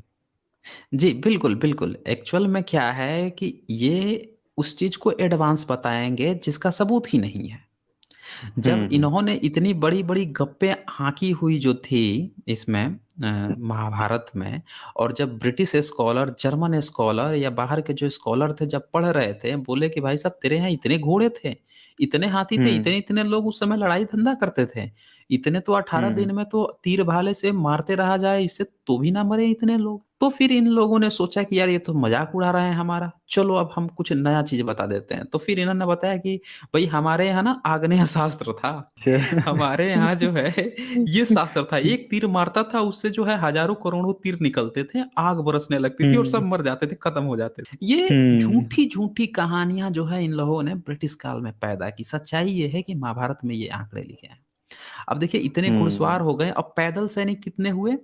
1,09,350। देख रहे हैं? इतने पैदल हम्म। सैनिक। ये एक अछौड़ी की बात हो रही है। जब आप ये एक 18 अक्षौणी की। अछौड़ी करेंगे, हाँ, ये सारी हम्म। बातें लिखी हैं महाभारत के आदि पर्व के अध्याय 2 के 22 से 26 श्लोक में लिखी हुई हैं। अच्छा, वो खुद ही क्लियर किस कर रहा है कि इसका इतना वो आंकड़ा है। हाँ, अगर किसी को भी हम्म। डाउट है तो वो जाके ये चेक कर ले, आदि पर्व का अध्याय 2 का 22 से 26 श्लोक, उसमें सारी चीजें ये लिखी हुई हैं। अच्छा, इसमें हम्म। अब क्या है ना कि 18 और छौड़ी का जब आप काउंट करेंगे ना, तो ये डेटा आप देख लीजिए कितना हो रहा है। 3,93,660, यानी कि 3,93,660 इतने एलिफेंट। अच्छा, हाँ चैरियट जी, भी हाँ। इतने हो जाएंगे। अच्छा, चैरियट जब इतने हो गए तो घुड़सवार कितने हो जाएंगे? 11 लाख हो जाएंगे। 80,980 हो जाएंगे इतने घुड़सवार। अब घोड़ों की संख्या कितनी हो जाएगी? तो ये घुड़सवार की संख्या प्लस जो ये चैरियट है, जो रथ है, इसमें जितने घोड़े हैं उसका डबल कर लीजिए या 4 टाइम्स कर लीजिए इतने, और बहुत ज्यादा हो हम्म। गए घोड़े। अच्छा, पैदल जी। सैनिक कितने हो जाएंगे? 19,68,300 इतने ज्यादा सैनिक हम्म। हो जाएंगे। ये तो 18 छौड़ी, ये सिर्फ दुर्योधन की सेना हो गई। अभी पांडवों की सेना बाकी है। 18 छौड़ी तो जी। इनकी थी। दुर्योधन के हम्म। वो तो कृष्ण ने अपनी दी थी ना। कृष्ण जो है हाँ। अपनी 18 छौड़ी उधर दिया था, तो पहले से तो इनके भी अपने होंगे, दुर्योधन के हम्म। और पांडव के इनके होंगे। अच्छा, ये जो कृष्ण ने इतनी 18 छौड़ी सेना दी थी, तो कृष्ण की जो राजधानी थी वो द्वारिका थी। अब कहानी और हाँ। सुन लीजिए। अच्छा, द्वारिका का लोकेशन आज तक पता नहीं चला। द्वारिका लोकेशन हम्म। इन्होंने जबरदस्ती जो है गुजरात में वो जो है डूबा हुआ सिटी और ये वो बता दिया, इतनी छोटी सी जगह। उतनी छोटी सी जगह इन्होंने झूठ मूठ का पखेड़ा खड़ा किया। उतनी छोटी सी जगह पे इतने सारे हाथी घुड़सवार और इतने पैदल सैनिक इतने रहते होंगे 18 छौड़ी सेना उस छोटे से जगह पे, हैं, जो पानी में डूब गई। हैं, इतनी छोटी सी जगह में बिल्ड दिखाते हैं, फोटोशॉप किया हुआ फोटो जिसकी फैक्ट चेकिंग मैंने कर रखी है ऑलरेडी साइंस जर्नी पे। तो अच्छा सर, यहाँ पे एक इस एक एक बात मुझे हाँ याद आ रही है। किसी ने कहा है, पता नहीं कौन से लेखक ने लिखा या कोई किताब में मैंने पढ़ा या सुना, मुझे अभी एग्जैक्टली याद नहीं आ रहा है। लेकिन उसने कहा कि जो महाभारत है ना, वो कोई खेतों में हुआ युद्ध था, मतलब खेतों में लड़ाई हुई थी कुछ लोगों की, उसको लेकर इन्होंने महिमा मंडित कर दिया और महाभारत बना दिया। इस पर हाँ, आप ये क्या कहेंगे सर? हो सकता है, इसमें कोई दो राय नहीं है। ये लोग कुछ भी कर सकते हैं, ये कोरोना को माँ भी बना सकते हैं। ये जो है कुछ भी। कुतिया को बना देते सर। हाँ, ये कुतिया के कुतिया भी की पूजा मंदिर हो हैं। रही है। कुतियों के मंदिर हाँ, हो रहे मंदिर हैं, है। ये कुछ भी कर सकते हैं। इनकी पेट जहां से भर रहा हो ना, वहां पे कुछ भी ये कर सकते हैं। ये गणेश और को अगर जब आप दूध पिलवा सकते हैं, जब सोचिए व्हाट्सअप नहीं था, जब सोशल मीडिया हम्म। फेसबुक नहीं था, ट्विटर उस समय नहीं था, उस समय इन लोगों का नेटवर्क इतना तगड़ा था कि दोपहर से शाम तक पूरा भारत जो है दूध पिला रहा था मूर्तियों को। हाँ, ये पूरा जो है बढ़िया है। हर मंदिर में हम्म। जाके ये देवी देवताओं को, किसी भी मूर्ति को दूध पिला रहे हैं। इतना इनका तगड़ा हम्म। नेटवर्क है उस समय से। आज तो कल खैर व्हाट्सएप यूनिवर्सिटी इनकी आ गई है, और फेसबुक और सोशल मीडिया के थ्रू तो ये फेक न्यूज खूब फैला ही रहे हैं। तो इनकी जो हम्म। एडवर्टाइजिंग है ना फेक न्यूज फैलाने की, ये शुरू से ही बहुत स्ट्रांग रही है। इसी कारण से ये कोई भी छोटी से छोटी बेफालतू की और फेक न्यूज है तुरंत फैलवा लेते हैं। तो जी। ये चीज हो गया। अच्छा, दूसरी बात इनकी क्या है कि ये तो अभी मैंने द्वारिका में कहा कि द्वारिका में इतने सैनिक कहाँ ये रखते थे। मथुरा से तो ये भाग गए थे इतनी सेना रख के। और क्या बताते हैं कि इन्होंने एक टेम्पल बना रखा है द्वारिकाधीश नाम का, और उसका नाम रखा है रणछोड़। रणछोड़ उसका नाम रखा है, कृष्ण को बोलते हैं रणछोड़। रण छोड़ के भाग गया वहां से, मथुरा में जब जरासंध पहुंचा तो वहां से छोड़ के ये यहाँ चले आए। भाई साहब, तुम्हारे पास हम्म। इतने सैनिक थे, इतने घुड़सवार थे, या तुम जरासंध का लड़ाई नहीं कर पाए थे? तुम हम्म। महाभारत का लड़ाई करवा दिए, जिसमें बोल रहे हो पूरा भारत और विदेश से और कहाँ कहाँ से लोग आ गए थे लड़ने के लिए, और तुम जो है मथुरा में अपनी राजधानी नहीं बचा पाए थे। अच्छा, फिर इतने सैनिक इतनी इनकी हास्यप्रद है गप है, आगे अभी भी दिखाऊंगा मैं पूरे सबूत। अच्छा, इतने हम्म। जितने ये सैनिक इन्होंने लिख रखे हैं, इन सारी चीजों को आप उठा के कुरुक्षेत्र जहाँ पे महाभारत की लड़ाई बताते हैं वहां पे बैठा दोगे आप, तो वहां पे इतने छोड़ दीजिए, इसके हाफ के हाफ भी वहां पे नहीं आ पाएंगे। वहां पे सही इतना है। छोटा सा फील्ड है कि वहां पे ये सैनिक आ ही नहीं सकते, लड़ाई झगड़ा की तो बहुत दूर की बात है। अरे सैनिक पूरा छोड़िए सर, कुरुक्षेत्र, मुझे पूरा तो लगता है सर कुरुक्षेत्र कम हाथी पड़ घोड़े भी जाएगा। नहीं आएंगे। हाथी नहीं आ घोड़े भी नहीं आ पाएंगे, पाएंगे। नहीं आ हम्म। पाएंगे। अच्छा, उससे भी खास बात कि 18 दिन तक, 18 दिन हम्म। तक इतने हाथियों का खाना, हाथी कम खाता है जी। इतने दिन तक पानी भी घोड़ों पूर्ति का ना होगा। इतने, हाँ, पानी पानी की पूर्ति कहाँ से लाएँगे? कितने के कितने इनके तालाब और नदियाँ गायब हो जाएँगी, 18 दिन तक उन्हें खिलाने-पिलाने में। इनकी ये पता नहीं क्या कब हाँके हुए हैं। और सबसे ख़ास बात है कि पढ़ा-लिखा जो बंदा है, जो अपने को कह रहा है कि हम डॉक्टरेट हैं, हम डीलिट किए हुए हैं जी। हम जो है हुँ, विदेश से संस्कृत में डिग्री लिए हुए हैं जी। वो हुँ, ऐसे-ऐसे बंदे जो हैं बता रहे हैं कि ये इतिहास है, हैं? हुँ, अच्छे-अच्छे पोस्ट से रिटायर होके गवर्नमेंट सेक्टर से अब आके बैठ के अब प्रोपेगेंडा चला रहे हैं कि भई ये तो इतिहास है, इसके सबूत मिल गया है। हैं? ये पढ़ते नहीं हुँ। है किताब खोल के कितनी गप्पे हाँकी गई अच्छा, है। ये गप्पे अगर अच्छा सर। हुँ। इतिहास हैं, तो फिर तो इतिहास चुल्लू भर पानी में डूब मरेगा। बिल्कुल, चलिए बिल्कुल पूछिए, सर। पूछिए। यहाँ पे सर मैं ये कहना चाहता हूँ, ये पॉइंट ऐड करना चाहता हूँ, जैसे आपने बताया था ना कि ये किसी भी चीज़ का पुरातात्विक सबूत निकालने लगते हैं। कहीं भी कोई भी चीज़ निकले, उसको ये कह देते हैं कि ये पुरातात्विक सबूत है और देख लीजिए महाभारत का है, एक रामायण का है।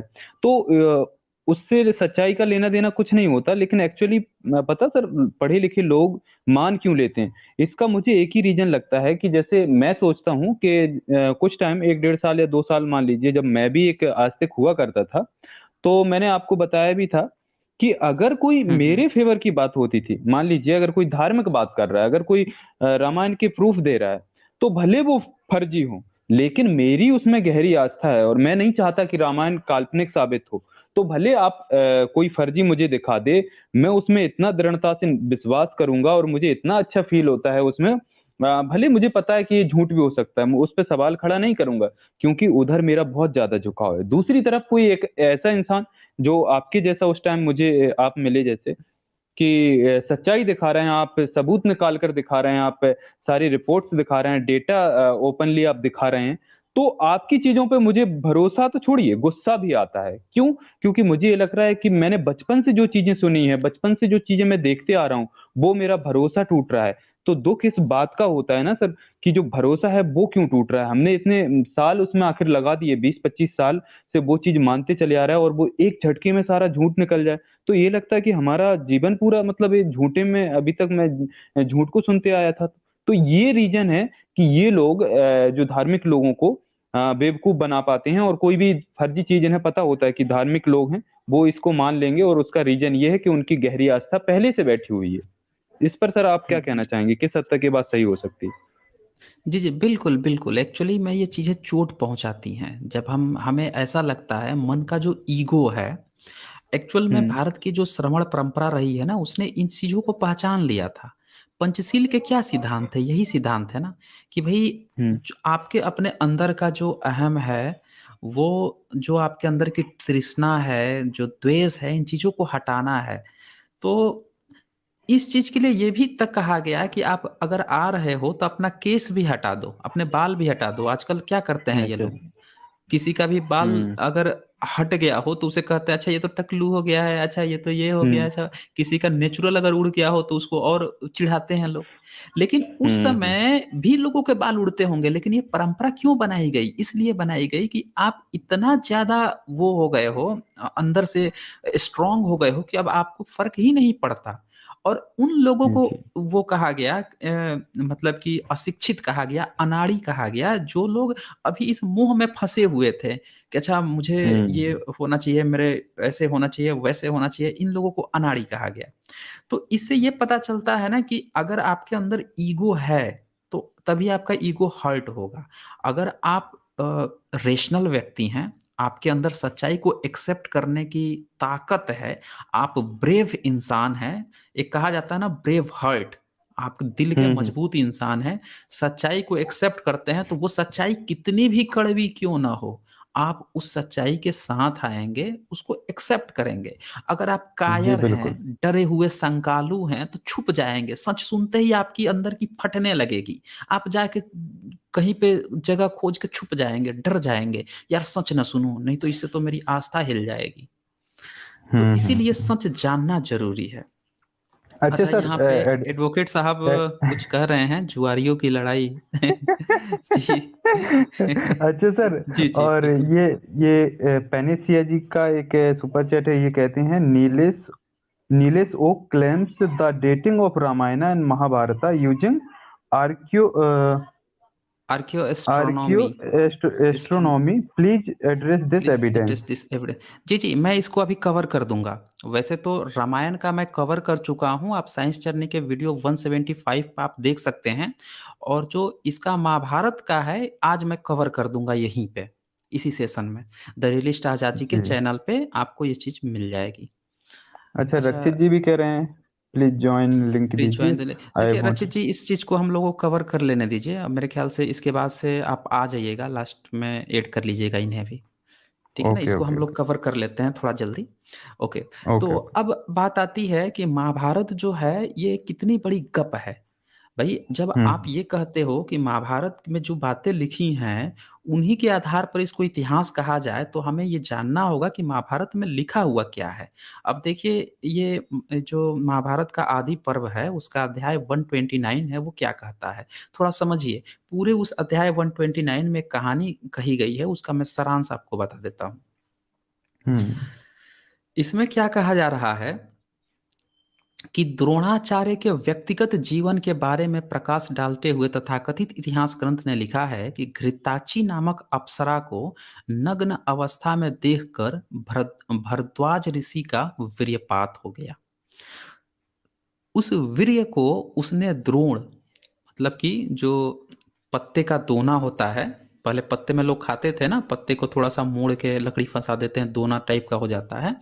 उसमें हम्म। उन्होंने अपना वीर्य रख दिया और उससे द्रोणाचार्य पैदा हो गए। अब बताइए, इसमें स्त्री की जरूरत ही नहीं पड़ी। मतलब कि एक भरद्वाज नाम का एक ऋषि था, उसका जो है एक अप्सरा को नग्न देख लिया, पता नहीं उसके घर में गया था, कहाँ गया था, या अप्सराओं को ही अगल बगल घूमता था, ये क्या करता था।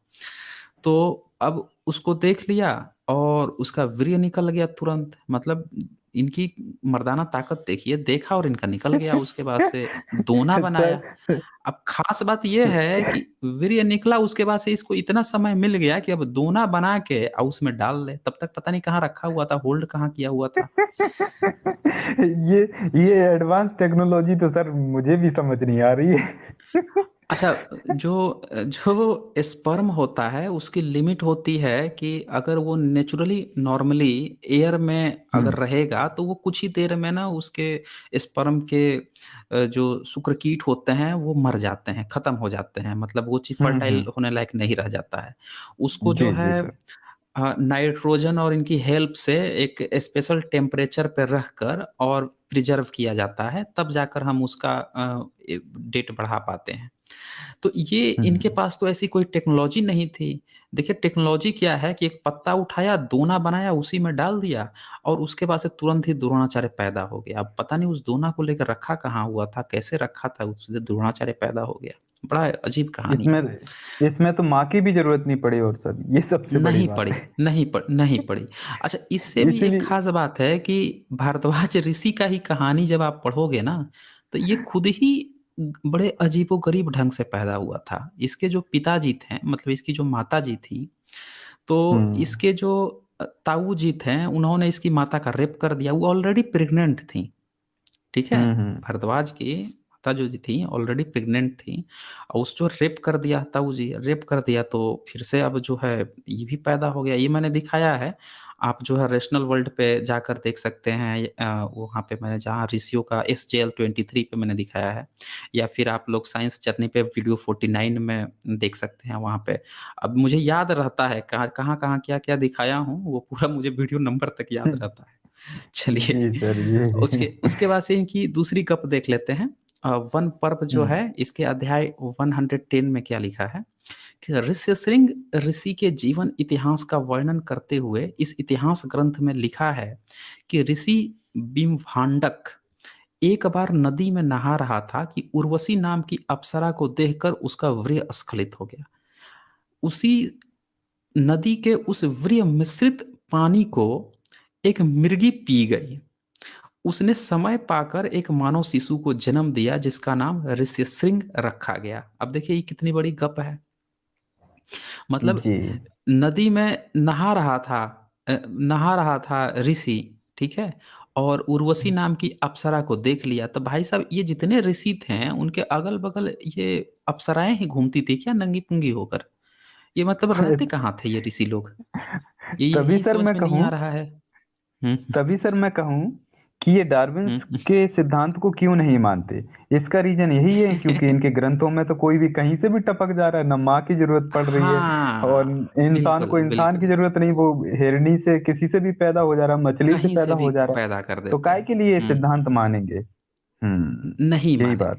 अच्छा, ये वही लोग हैं कि जब इनको लगता है कि हमारे किताबों में इतनी अजीब-गरीब बातें लिखी हुई हैं, अजीबो-गरीब काल्पनिक उड़ानें मारी गई हैं, तो दूसरे की जब आलोचना करेंगे ना, तो उसमें भी इसी तरह की बात खोजेंगे, जो चीज़ वहाँ पे नहीं होगी, ज़बरदस्ती दिखाने का प्रयास करेंगे।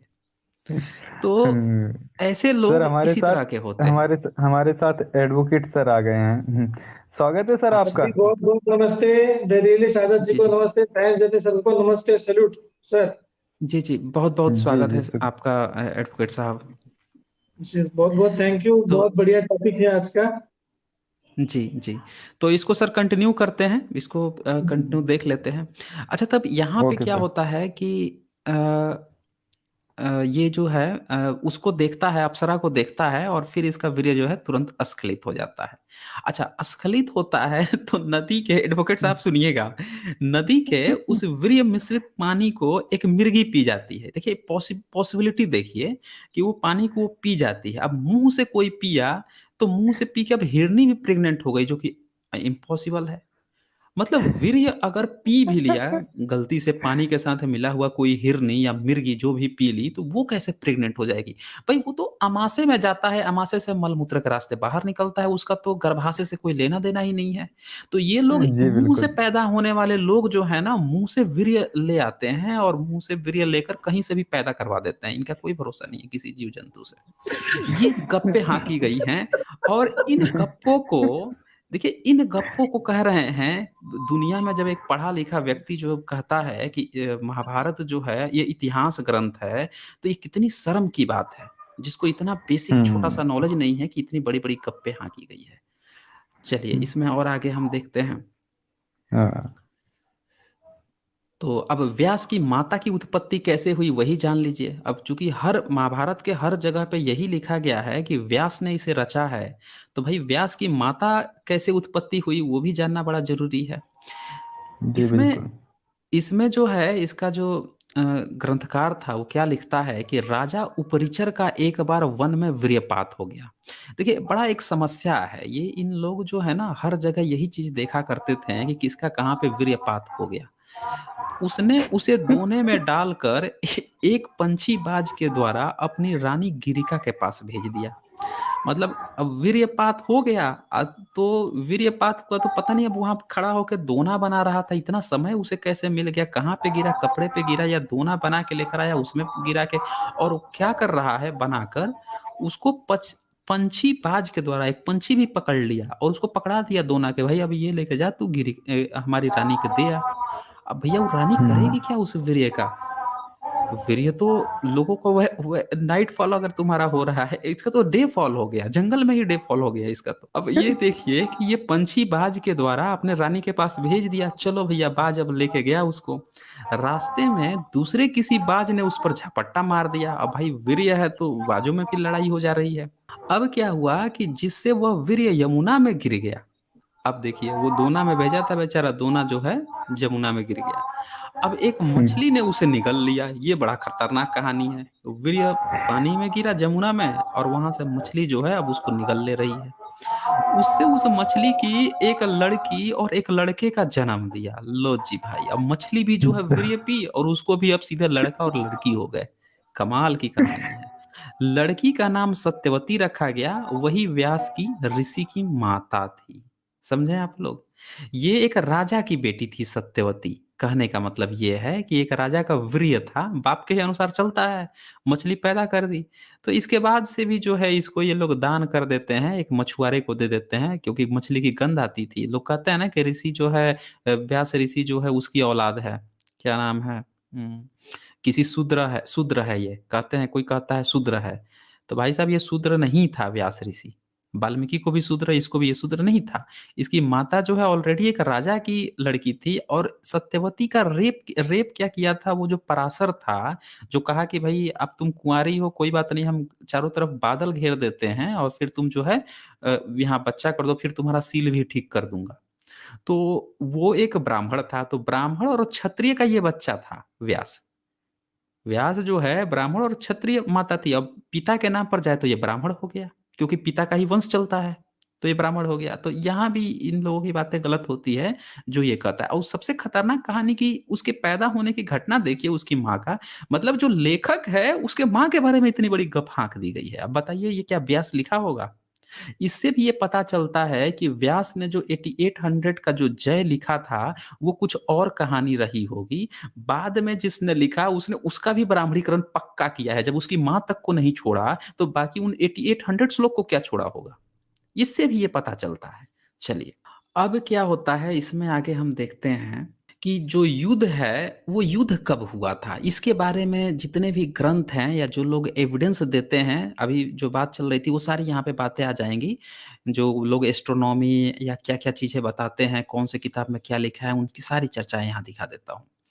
तो उस लड़ाई कब हुई थी इसके बारे में जो सबसे एक पहली पुस्तक आती है, जिसको ये लोग कहते हैं आर्यभट्ट, या आर्यभट्ट के समय की बताते हैं।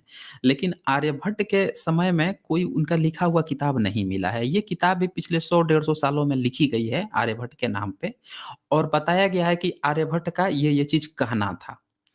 उनका लिखा हुआ कुछ भी नहीं मिला है, ये भी मिलावटी है। तो इसमें भी क्या लिखा गया है कि कहा गया है कि 3012 साल पहले बीसी, मतलब कि 5000 1200 5012 ईयर्स पहले, आज से इतना समय पहले महाभारत हुआ था, ये बात कही गई है इस आर्यभट्टीय किताब के अनुसार। तो लोग ये मत सोच लीजिएगा कि ये आर्यभट्ट ये कह रहा है, क्योंकि आर्यभट्ट का लिखा हुआ कुछ नहीं मिला है। उसके नाम पर ये जो किताब लिखे हैं उसमें ये बात कह रहे हैं। इसके अलावे वृद्धगर्ग और वराहमिहिर जो 600 एडी थे, इनका भी लिखा अभी तक कुछ नहीं मिला है एविडेंस। लेकिन इनके नाम पर जो आज किताब ये लोग उपलब्ध कराए हैं, जो भी खुद से लिखे हैं या जैसे भी लिखे हैं, उसमें इन्होंने डेट भी बदल दिया।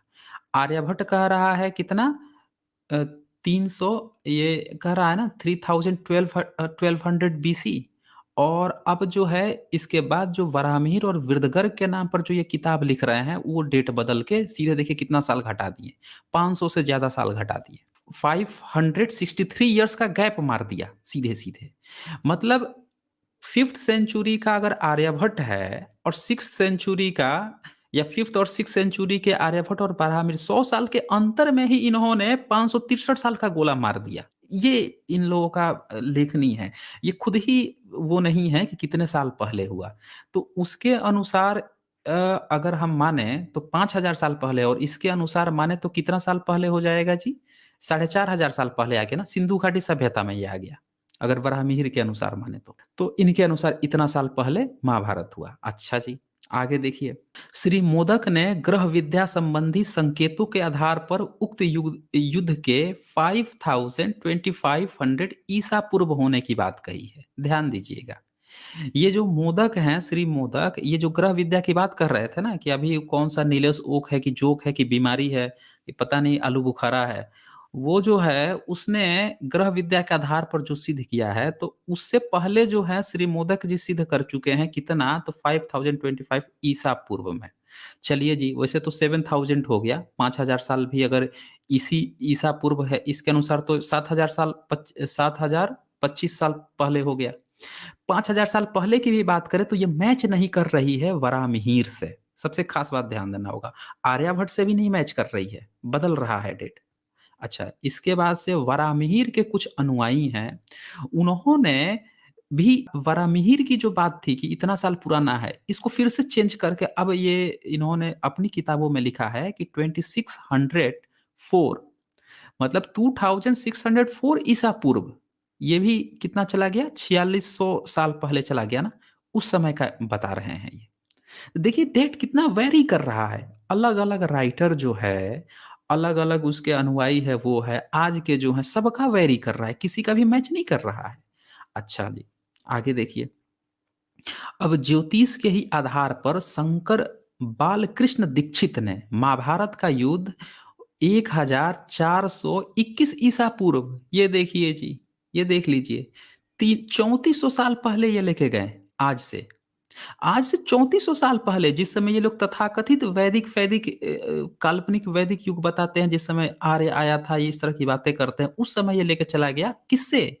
तो ज्योतिष के आधार पे, जिस एस्ट्रोनॉमी के बात ये कर रहे थे कि उसके आधार पर नीलेश ने ओक ने जोक मारा है। देखिए जोक ही चल रही है, सबका डेटा अलग है। ये क्या करते हैं, किसी एक का पकड़ते हैं और बोलेंगे कि नहीं जी 5000 साल पहले महाभारत हुआ था, इसके तो सबूत महाभारत ही बता रहा है। तो ये क्या बाकी गधे हैं क्या ये बाकी के जो निकाल रहे हैं अलग अलग, इनके अनुसार तो फिर 3400 साल पहले महाभारत हुआ। इनके अनुसार तो फिर कोई बता रहा है कि साढ़े 4000 साल पहले हुआ, सिंधु घाटी सभ्यता चल रही थी, उसी समय महाभारत चल रहा था। है जी, पूरी फर्जी बातें हैं। हर सबने अलग-अलग लिखा है, सबका ज्योतिष फर्जी है, किसी का भी सही नहीं है। अगर एक बात लिखी होती ना तो सबके डेटा एक होते। अच्छा जी, अब आर्कियोलॉजिकल एविडेंस दिखा देता हूँ। इसमें जो है ये डॉक्टर बीबी लाल हैं। बीबी लाल की एक सबसे खास बात ये है कि ये ना हिंदुत्व के प्रति बड़ा सॉफ्ट कॉर्नर रखते हैं। इनको लगता है बीबी लाल जी को कि कहीं से भी रामायण महाभारत का प्रमाण वगैरह खोद-खाद के दिखा दे कि हाँ भाई कुछ था। तो इनको सौंपा गया था, इन्होंने देखिए क्या दिखाया है। ये लिखते हैं कि ये पुरातात्विक सर्वेक्षण के भूतपूर्व महानिदेशक थे डॉक्टर बीबी लाल। महाभारत कालीन स्थलों की खुदाई का यह मत प्रतिपादित किया है। ये खुद ही उसके अध्यक्ष थे, जो खोदा जा रहा था ना उसके ही अध्यक्ष थे, इन्हीं की अगुवाई में खुदवाया गया था। ये क्या कह रहे हैं, महाभारत का कथित युद्ध 1100 ईसा पूर्व से 900 ईसा पूर्व के मध्य हुआ। ये बात किसने लिखा? इसी शंकर बाल कृष्ण दीक्षित कृत भारतीय ज्योतिष, जिसने अभी ऊपर बताया था ना कि 1400 ईसा पूर्व, उन्होंने इनका भी हवाला दिया है बीबी लाल का, कि बीबी लाल भी आर्कियोलॉजिकल डिपार्टमेंट से ये चीज स्टेटमेंट खुद दिए हैं कि ईसा से 900 साल पहले से 1100 साल पहले हुआ है। यानी आज से 3000 साल पहले, 100 साल आगे 100 साल पीछे। इस समय जो है आर्कियोलॉजिकल डिपार्टमेंट के जो हमारे तथाकथित डॉक्टर बीबी लाल हैं वो बता रहे हैं। अब ये देखिए सबूत इनको कुछ नहीं मिला है। अगर इनसे पूछ लीजिए ना कि भाई साहब आपको कैसे पता चला कि उस समय कोई लड़ाई हुई थी, उस समय कोई युद्ध हुआ था और वो युद्ध हुआ था वो कौरव का था या पांडव का था? नहीं सबूत है इनका। ये सिर्फ खुदाई किए हैं और खुदाई में इन्होंने क्या बताया कि वहाँ पे ना कुछ पोट्रीज मिली, मतलब कि कुछ ज़मीन से वो मिले, खाने-पीने की जो बर्तन होते हैं मिट्टी के वो मिले। तो वो जो बर्तन, उसके आधार पर इन्होंने तय किया कि जिन-जिन जगहों का ये लोग नाम ले रहे हैं, जैसे कुरुक्षेत्र का या हस्तिनापुर का या फिर ये इंद्रप्रस्थ का नाम ले रहे हैं, उन जगहों की जब खुदाई हुई तो उससे ये पता चला कि यहाँ पे लोग जो हैं आज से 3000 साल पहले बसना शुरू हुए थे। वहाँ पे ये बात भी नहीं कही गई कि वहाँ पे लड़ाई हुई थी, उनके बड़े-बड़े महल मिले हैं, ये कुछ नहीं। वहाँ पे लोग बसने शुरू हुए थे। तो इन्होंने जो बात कही थी वो ये कही थी कि ये साबित होता है कि आज से 3000 साल पहले यहाँ पे लोग बसना शुरू हुए थे। उसको इन लोगों ने अंतिम टाइमलाइन मान लिया कि हाँ, ये कह रहे हैं कि उसी समय फिर लड़ाई हुई होगी, क्योंकि आदमी होने के अब प्रमाण मिल रहे हैं। ये पॉइंट था। इसको भी मैंने कवर किया है अपने वीडियोज़ में। वीडियो 177 है साइंस जर्नी पे, वहाँ पे मैंने जब रामायण का दिखाया था इनका पूरा खुदाई का सबूत, उसमें मैंने इस चीज़ को कवर किया है। यहाँ पे शॉर्ट में मैं बता रहा हूँ। अच्छा, इसके बाद से पुरातत्ववेत्ता ही हैं डॉक्टर संकालिया, उनका भी कहना था महाभारत का युद्ध 1100 ईसा पूर्व से ज़्यादा प्राचीन नहीं हो सकता, क्योंकि उससे पूर्व भारत में लोहे का आविष्कार ही नहीं हुआ था। सुना आपने? लोहे का आविष्कार ही नहीं हुआ था आज से 3000 साल पहले तक। तो इसीलिए अगर महाभारत की नाम की कोई लड़ाई हुई भी होगी तो वो आज से 1100 ईसा पूर्व यानी 3100 साल पहले से पहले जा ही नहीं सकती। किसी ने भी जो है सिंधु घाटी सभ्यता मोहनजोदड़ो हड़प्पा से पहले नहीं ले जाए। इवन आपने देख लिया कि सारी किताबें जो हैं वो भी यही कह रही हैं, ग्रह नक्षत्र के माध्यम से जो चीज़ें आई हैं वो भी यही बातें कह रही हैं। तो इससे ये भी क्लियर होता है कि सभी लोगों ने नकार दिया, जो 5000 साल की बात हो रही थी उस चीज़ों को नकार चुके हैं सभी लोग।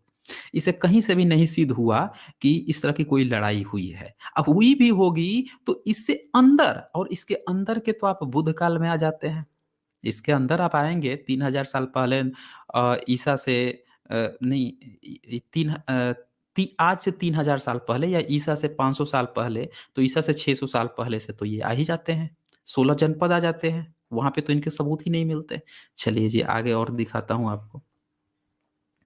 अब यहाँ पे ये बता रहे हैं कि ये परस्पर मत ब्राह्मण में महाभारत में मिलने वाले ग्रह विद्या संबंधी संकेतों के आधार पर स्थापित किए गए हैं।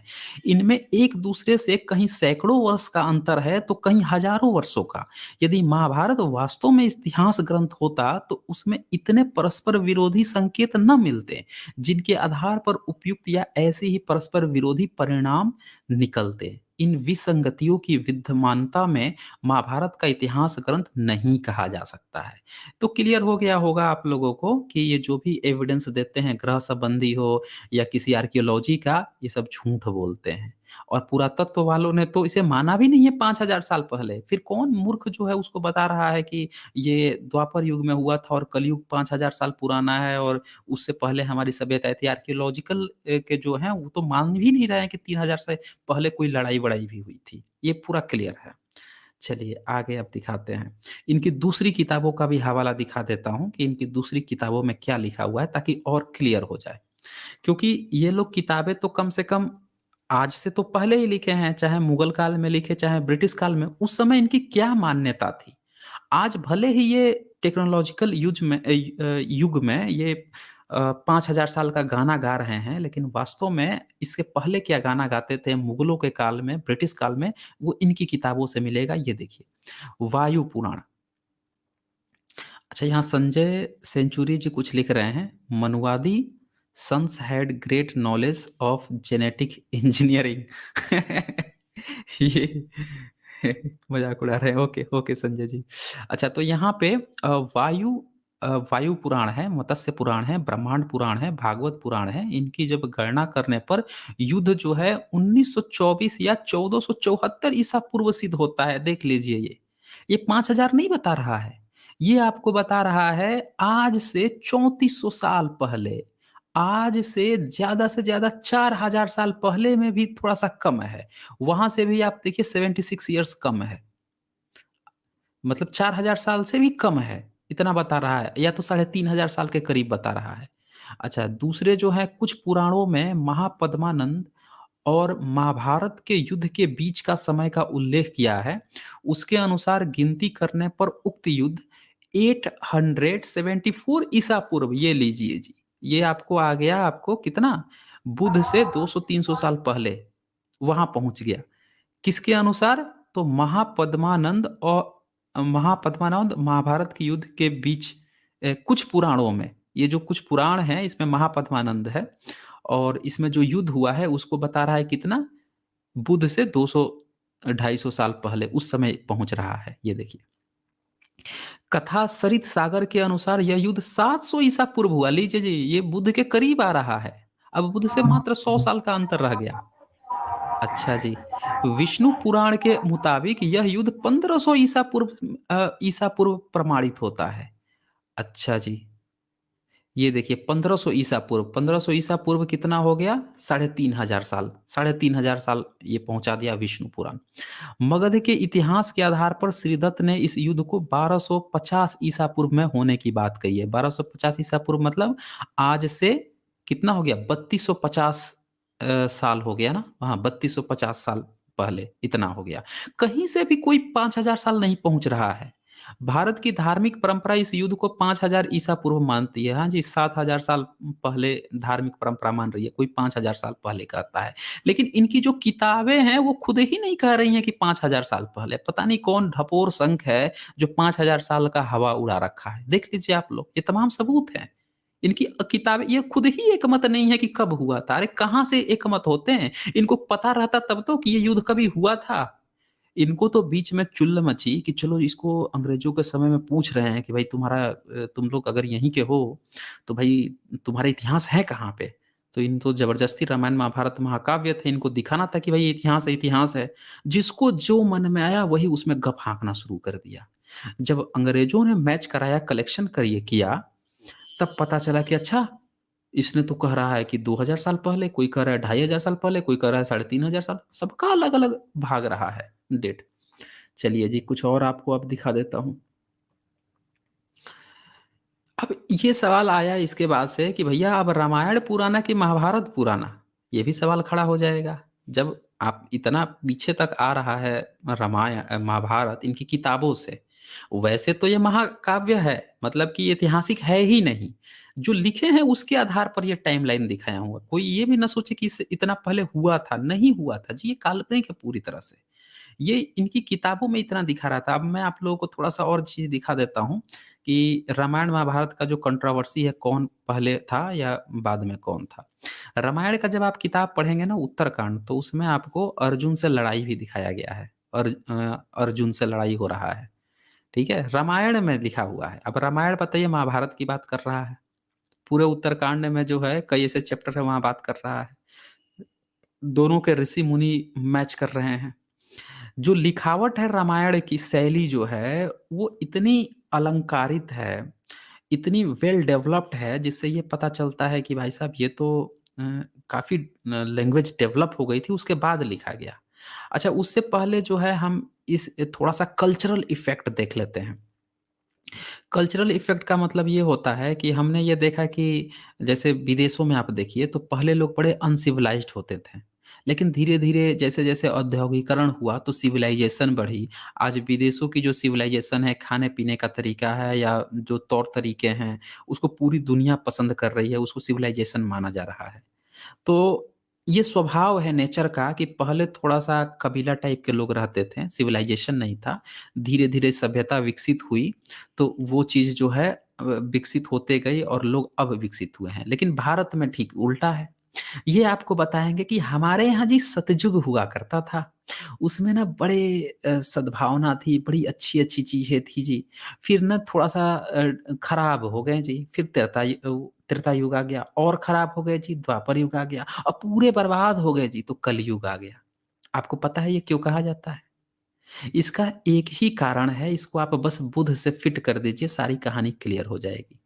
जी बुध आ गए, तो बुध आए तो उन्होंने पूरे भारत में एक सभ्यता संस्कृति दे दी। लोग इतने अच्छे हो गए जी, लोग बुध की राह पर चल निकले जी, सारे राजा महाराजा उनके राह पर निकले जी, पूरा सिविलाइज़ेशन क्रिएट हो गया जी। बस वही सतयुग है। सम्राट अशोक आए, उन्होंने सारी चीज़ों को फैला दिया, जी बस वही सतयुग है।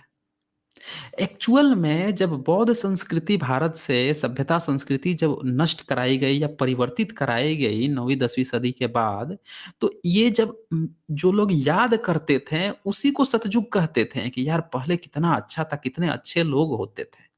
इसीलिए भारत में उल्टा है। पूरी दुनिया कहती है कि हमारे यहाँ कबीला हुआ करता था। हम लोग धीरे-धीरे जाके अब सिविलाइज़्ड हुए हैं। अब भारत में उल्टा होता है कि नहीं जी हमारे यहाँ तो सतयुग हुआ करता था, हम धीरे-धीरे बर्बाद हुए हैं। ऐसा ही भी है भारत में।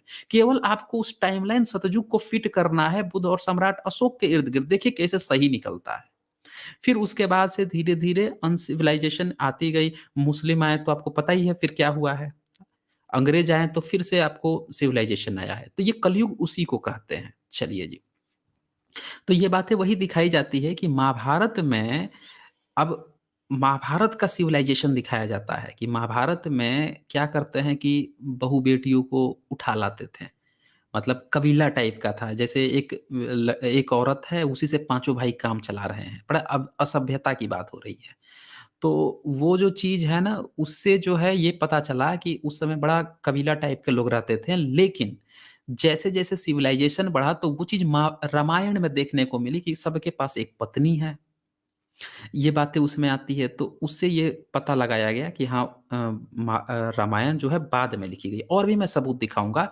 इस पर ये लास्ट पॉइंट देखिए, इस दृष्टि से देखने पर महाभारत पहले और रामायण बाद में बनी प्रतीत होती है।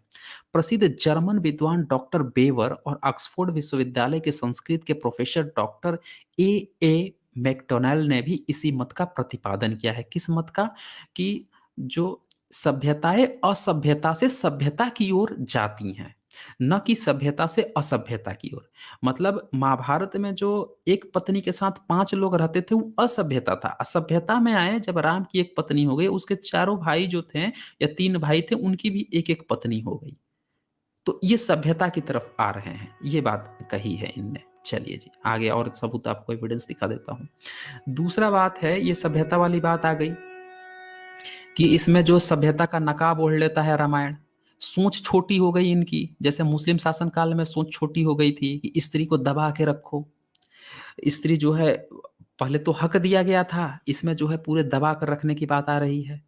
अब पहले क्या था कि आप ऐसे भी सोचो, एक मर्द जो है कई सारी स्त्रियां रखता था, लेकिन महाभारत में क्या है, एक पत्नी जो है वो 5-5 मर्द रखे हुए हैं, उल्टा हो रहा है। उसको ज्यादा पहले का माना जा रहा है। यहाँ पे सभ्यता का लवादा उड़ गया, हर सबको एक एक मिल गया है। तो इससे पता चला कि महाभारत पहले का है सभ्यता के अनुसार। अच्छा, इसमें जी और कुछ प्रमाण दिखाता हूँ। इसकी भाषा साहित्य की, जो भाषा वैज्ञानिक हैं वो जो बातें करते हैं उसके आधार पर ये देख लीजिए, महाभारत की भाषा शैली नितांत सरल और सादी है। इसमें आर्ष प्रयोग, वैदिक त्रिष्टुप छंद, गद्य पद का मिश्रित रूप, प्रतिपाद्य विषय में शिथिलता आदि उपलब्ध होते हैं। ये इस बात की परिचायक है कि तब एक एक अलंकृत काव्य शैली की प्रतिष्ठा नहीं हुई थी। मतलब बड़ी ऊबड़ खाबड़ सी है महाभारत की रचना। अब वही रामायण देखेंगे ना तो बड़ा आसान है, ऐसा लग रहा है कि क्लासिकल संस्कृत बड़े अच्छे से उस समय डेवलप हो गई थी और तब जाकर उसको लिखा गया। तो इससे भी पता चलता है कि रामायण बहुत बाद में लिखा गया है। अच्छा जी, इसमें देखिए महाभारत में मेष आदि 12 राशियों का कहीं नामो निशान नहीं है, लेकिन रामायण में इसके हैं, राशियों के, नक्षत्र की भी चर्चा है, जिसके आधार पर मैंने वीडियो 175 में डिबंक किया है इनका प्लेनेटेरियम जो सॉफ्टवेयर है उसको डिबंक किया है कि कैसे उसमें क्या-क्या खराबी है। तो महाभारत में राशि का नहीं हुआ है चर्चा, इसमें है रामायण में। यानी कि राशियाँ भी बाद में बनी हैं, महाभारत काल तक राशियाँ शायद नहीं बन पाई थी, ये भी बाद में डेवलप की गई हैं। चलिए जी, वाल्मीकि रामायण में एक जगह बुध की निंदा भी लिखा हुआ है जी। ये तो सबको पता है कि बुध को उसमें क्या कहता है, बुध चोर है, गाली दे रहा है रामायण। यानी कि ये चीज़ तब लिखी गई जब भारत से बुध मार्ग लगभग खत्म कर दिया गया और बुध के खिलाफ में ये लोग आ गए थे। तब इन्होंने रामायण की रचना की है। जातक कथाओं से उठाया, बुध को ही गाली देना शुरू कर दिए। अच्छा, महाभारत की जो छोटी-छोटी कहानियाँ हैं, उसको मैंने आपको बताया था शुरू में कि वो पहले से ही थोड़ी-थोड़ी डेवलप होने लगी थी, अब बाद में उसका कलेक्शन किया गया है। तो इसीलिए उसमें ये चीज़ नहीं आई है। चलिए जी। इसके बाद से पुरातात्विक, चलिए बीबी लाल ने तो ये बता दिया है, हालाँकि ये गप है, इसकी कोई सही नहीं है कि 900 ईसा पूर्व इन्होंने बोल दिया है कि 800 ईसा पूर्व से ज़्यादा पुरानी नहीं है। तो भाई साहब इन्होंने ये नहीं कहा है कि महाभारत की लड़ाई हुई थी, उन्होंने खुदाई करवाई। देखिए यहाँ पे क्या है, अयोध्या की खुदाई के कार्य में संलग्न है, हाल में उद्घोषणा की है कि अब तक की गई खुदाई से प्राप्त तथ्यों से यही सिद्ध होता है कि अयोध्या 800 ईसा पूर्व से ज़्यादा पुरानी नहीं है। अयोध्या जो जगह है ना, वहाँ पे 800 ईसा पूर्व में उस जगह पे लोग तक नहीं रहते थे, जंगल था पूरा का पूरा, ये खुदाई से इन्होंने बताया था। तो अगर वहाँ पे लोग मान लो कि 800 ईसा पूर्व आ भी गए, तो क्या ज़रूरी है कि आते ही रामायण ही रच दिया गया, उसके बाद से सिविलाइज़ेशन शुरू हुई होगी, बहुत बाद में आए होंगे। तो उस आधार पर इन्होंने कह दिया कि अगर उससे पुराना महाभारत है तो 900 ईसा पूर्व सिद्ध होता है, ये कोई एविडेंस नहीं होता है। ये मतलब कहा जा रहा है कि वहाँ से शुरू हुआ तो चलो उससे थोड़ा-सा पहले मान लेते हैं। ये इनका अपना गेस है, ये सबूत नहीं होता है। चलिए जी। अच्छा, अब महाभारत जो है ना, इसमें देखिए इसमें क्या, ये बृहदारण्यक उपनिषद जो है, उपनिषद को थोड़ा ये लोग पुराना मानते हैं। महाभारत में इवन चर्चा है कि कृष्ण जो है उपनिषद का ज्ञाता था। तो उपनिषद में विदेह राजा जनक जो है, जो सीता के पिता हैं, के दरबार में याज्ञवल्क्य ऋषि से वृज्यु लाहयानी नामक ऋषि पूछता है, परीक्षित के बारे में पूछ रहा है कि परीक्षित के खानदान का क्या बना जी। अब ये सोचिए ज़रा कि राजा जनक, मतलब रामायण में राजा जनक जो है परीक्षित की बात कर रहा है। परीक्षित कौन है? तो अभिमन्यु का भी बेटा है, मतलब अर्जुन का बेटा अभिमन्यु, अभिमन्यु का बेटा परीक्षित। इतने बाद की बात कर रहा है सीता का बाप। इसका मतलब कि परीक्षित भी की जो कहानी है वो रामायण लिखे जाने से पहले प्रचलित थी। इनका कलेक्शन लाला के बाद में जोड़ा गया है इनमें। चलिए जी, इसके बाद से हाँ, अच्छा, इसमें प्रसिद्ध इतिहासकार हेमचंद्र राय चौधरी ने यहां तक सिद्ध कर दिया कि जनक के समय परीक्षित की 5वीं पीढ़ी का नीचछू नामक राजा राज्य करता था। सुना आपने? जनक के समय परीक्षित की 5वीं पीढ़ी आ चुकी थी। ये बात आ रही है कि जनक से भी, सीता से बाप जनक, अब जनक से भी 5 पीढ़ी पहले परीक्षित था, तो उससे पहले अभिमन्यु, तो उससे पहले अर्जुन। ये बात जो है ये प्रसिद्ध इतिहासकार हेमचंद्र राय चौधरी लिख रहे हैं। तो ये बातें आ रही हैं। इससे आप कंक्लूजन ये निकाल सकते हैं कि रामायण महाभारत तो पूरी तरह से फर्जी है जी, क्योंकि रामायण तो कहता है कि हम त्रेता युग में हुए थे और वो कहता है कि महाभारत हुआ था द्वापर युग में। लेकिन जो सबूत बता रहे हैं, जब कंटेंट पढ़ा जा रहा है तो उल्टा निकल रहा है। ये पता चल रहा है कि द्वापर युग ही पहले था और इनका त्रेता युग बाद में आया था। यानी कि ये किताबें जो हैं, हॉलीवुड की फिल्म देखते हैं ना, पहले एक पार्ट आ जाता है एक्स मैन का, और फिर एक्स मैन की कहानी चलती है 3 पार्ट में, और उसके बाद से जो पहले पार्ट का जो किरदार होते हैं, जो बूढ़े बूढ़े, उनकी कहानी चौथे पार्ट में, 5वें पार्ट में लाई जाती है, छठे पार्ट में। तो इसी तरह से महाभारत की छोटी छोटी कहानियां भारत या उसमें बनी थी, उसके उसके बाद लिखा गया रामायण, और उसको भी उससे पहले ठहरा दिया गया। ठीक है ना? काल्पनिक चीजें हैं, ये वास्तविकता नहीं है। कंटेंट जब आप पढ़ते हैं तब इनकी वास्तविकता पता चलती है कि कितनी धूर्तता है। लोग डिटेल्स में नहीं जाते हैं, इसीलिए ये नहीं समझते हैं। अब मैं आप लोगों को एक प्रैक्टिकल एग्जाम्पल आप लोगों को दिखाता हूँ। प्रैक्टिकल एग्जाम्पल कहने का मतलब ये है कि जब भी कोई एक्सपर्ट इस तरह की बातें करता है, तो जो तथाकथित धर्म के जो ठेकेदार हैं, वो लोग तुरंत टिप्पणी करते हैं, भाई ये गलत बोल रहा है, हम देते हैं प्रमाण, हम देते हैं सबूत, आला हमसे डिबेट कर ले। तो डॉक्टर सुरेंद्र अज्ञात जो हैं, जो कि संस्कृत के प्रकांड विद्वान हैं, उन्होंने इस पर एक अपना लेख लिखा था और महाभारत की ऐतिहासिकता, उसमें सारे सबूत दिखाए थे। जब उन्होंने सबूत दिखाया ना, तो जितने भारत के ठेकेदार थे, सब लोगों को मिर्ची लग गई। जब मिर्ची लगी तो सबने अपने अपने लेटर जारी किए, सबने अपने अपने सबूत जारी किए कि भाई आप इसे काल्पनिक कैसे कर रहे हो, काव्य ग्रंथ कैसे कर रहे हो, हम देते हैं इसका जी सबूत। तो देखिए इन्होंने लिखा है, अब उनके शब्द ही मैं दिखा देता हूँ क्या लिखते हैं डॉक्टर अज्ञात। ये लिखे हैं कि मेरे लेख महाभारत की ऐतिहासिकता पर प्रतिक्रिया व्यक्त करते हुए सर्वश्री डॉक्टर बिमल चंद्र पांडे, ये देखिए प्रोफेसर हैं, ये बड़े प्रोफेसर हैं, महोपाध्याय डॉक्टर वी मिरासी, ये थे, और एक दूसरे हैं विद्या निवास मिश्र, करपात्री स्वामी, और गोवर्धन पीठ व पुरी के शंकराचार्य। सुना आपने?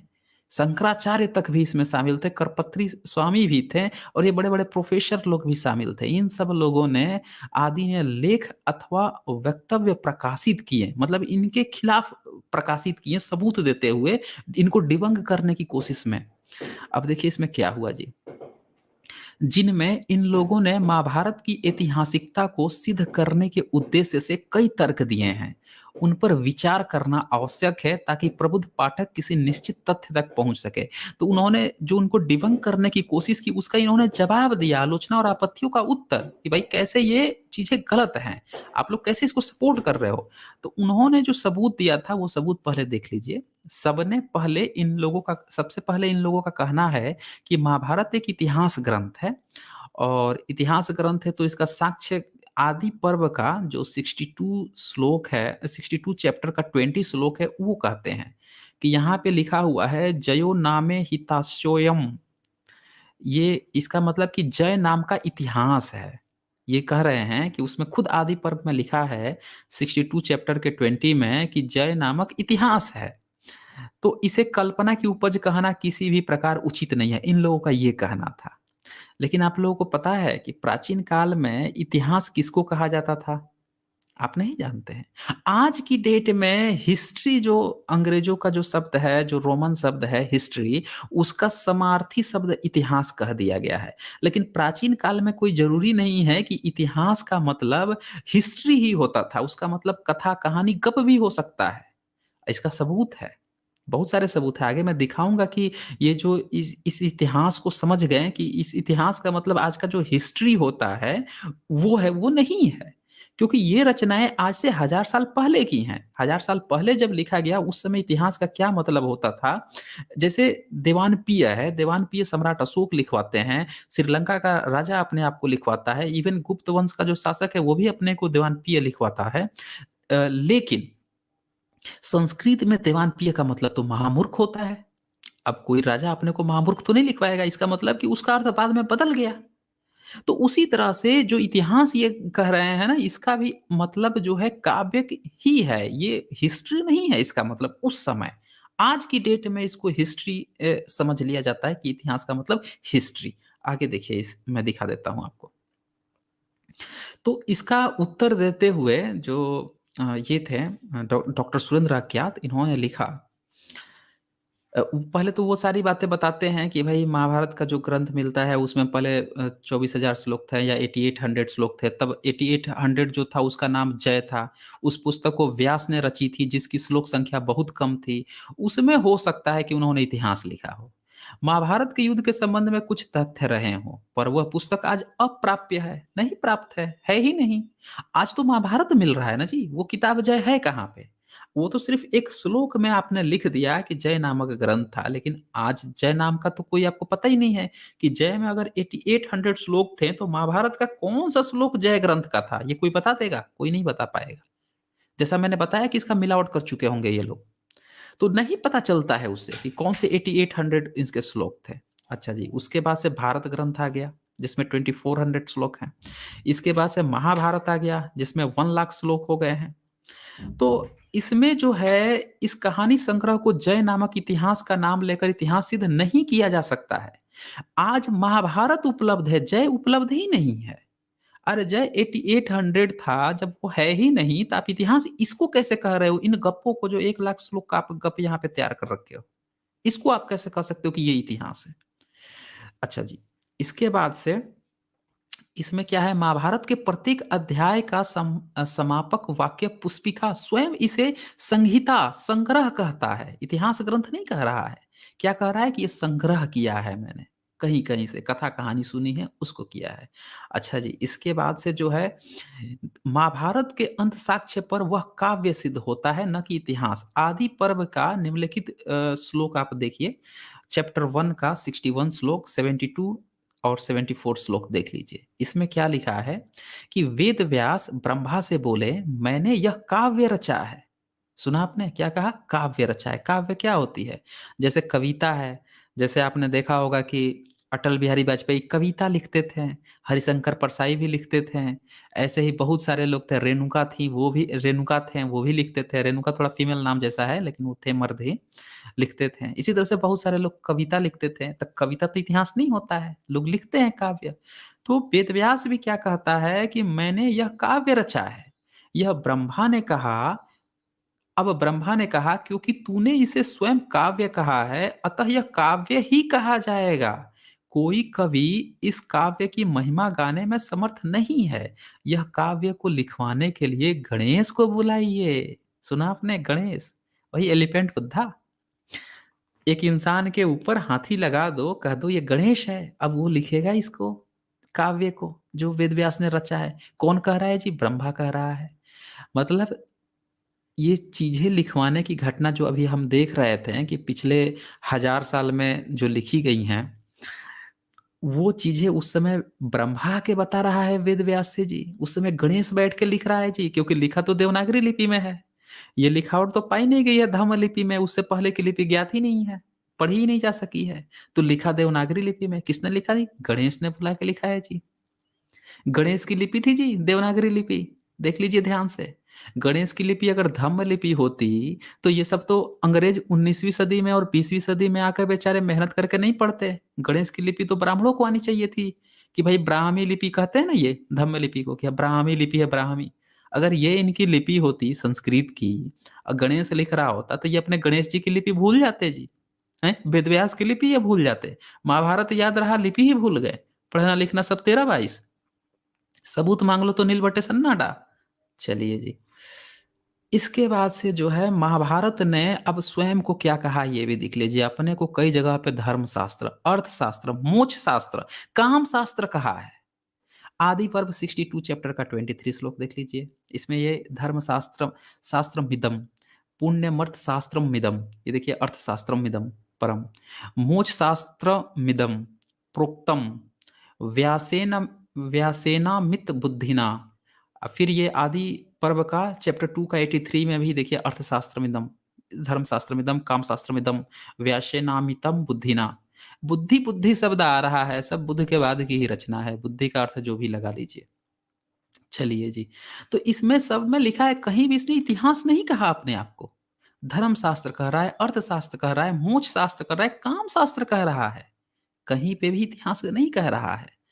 तो इसीलिए महाभारत ने कहीं खुद को इतिहास नहीं कहा है, तो इसलिए जय को जो वो बता रहे थे 8800 श्लोक को, उसका तो सबूत भी नहीं है। तो यहाँ से ये चीज़ें गलत साबित होती हैं जी।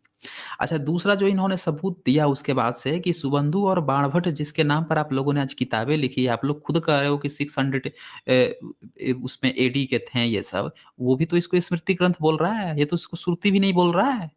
आंखों देखा तो बता नहीं रहा है, ये तो खुद कह रहे हैं कि भैया ये तो उसमें लिखा हुआ है, क्या नाम है इसका, ये इतिहास ग्रंथ मतलब स्मृति है, धर्मशास्त्रीय है, इतिहास ये भी नहीं कह रहे हैं। चलिए जी, इसके बाद से तो इन्होंने उसके बाद से सबूतों के अंबार लगा दिए, उन्होंने गप्पे दिखानी शुरू कर दी कि भाई ये देखिए, अगर इतिहास ग्रंथ है तो ये क्या इतिहास है।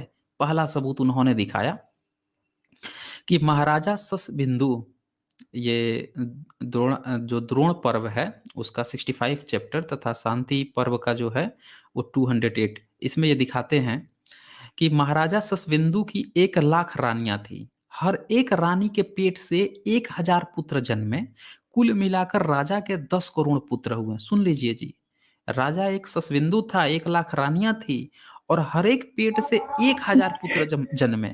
क्या इतिहास में यह पॉसिबल है कि एक जो औरत है उसके 1,000 बच्चे जन्म ले सकते हैं?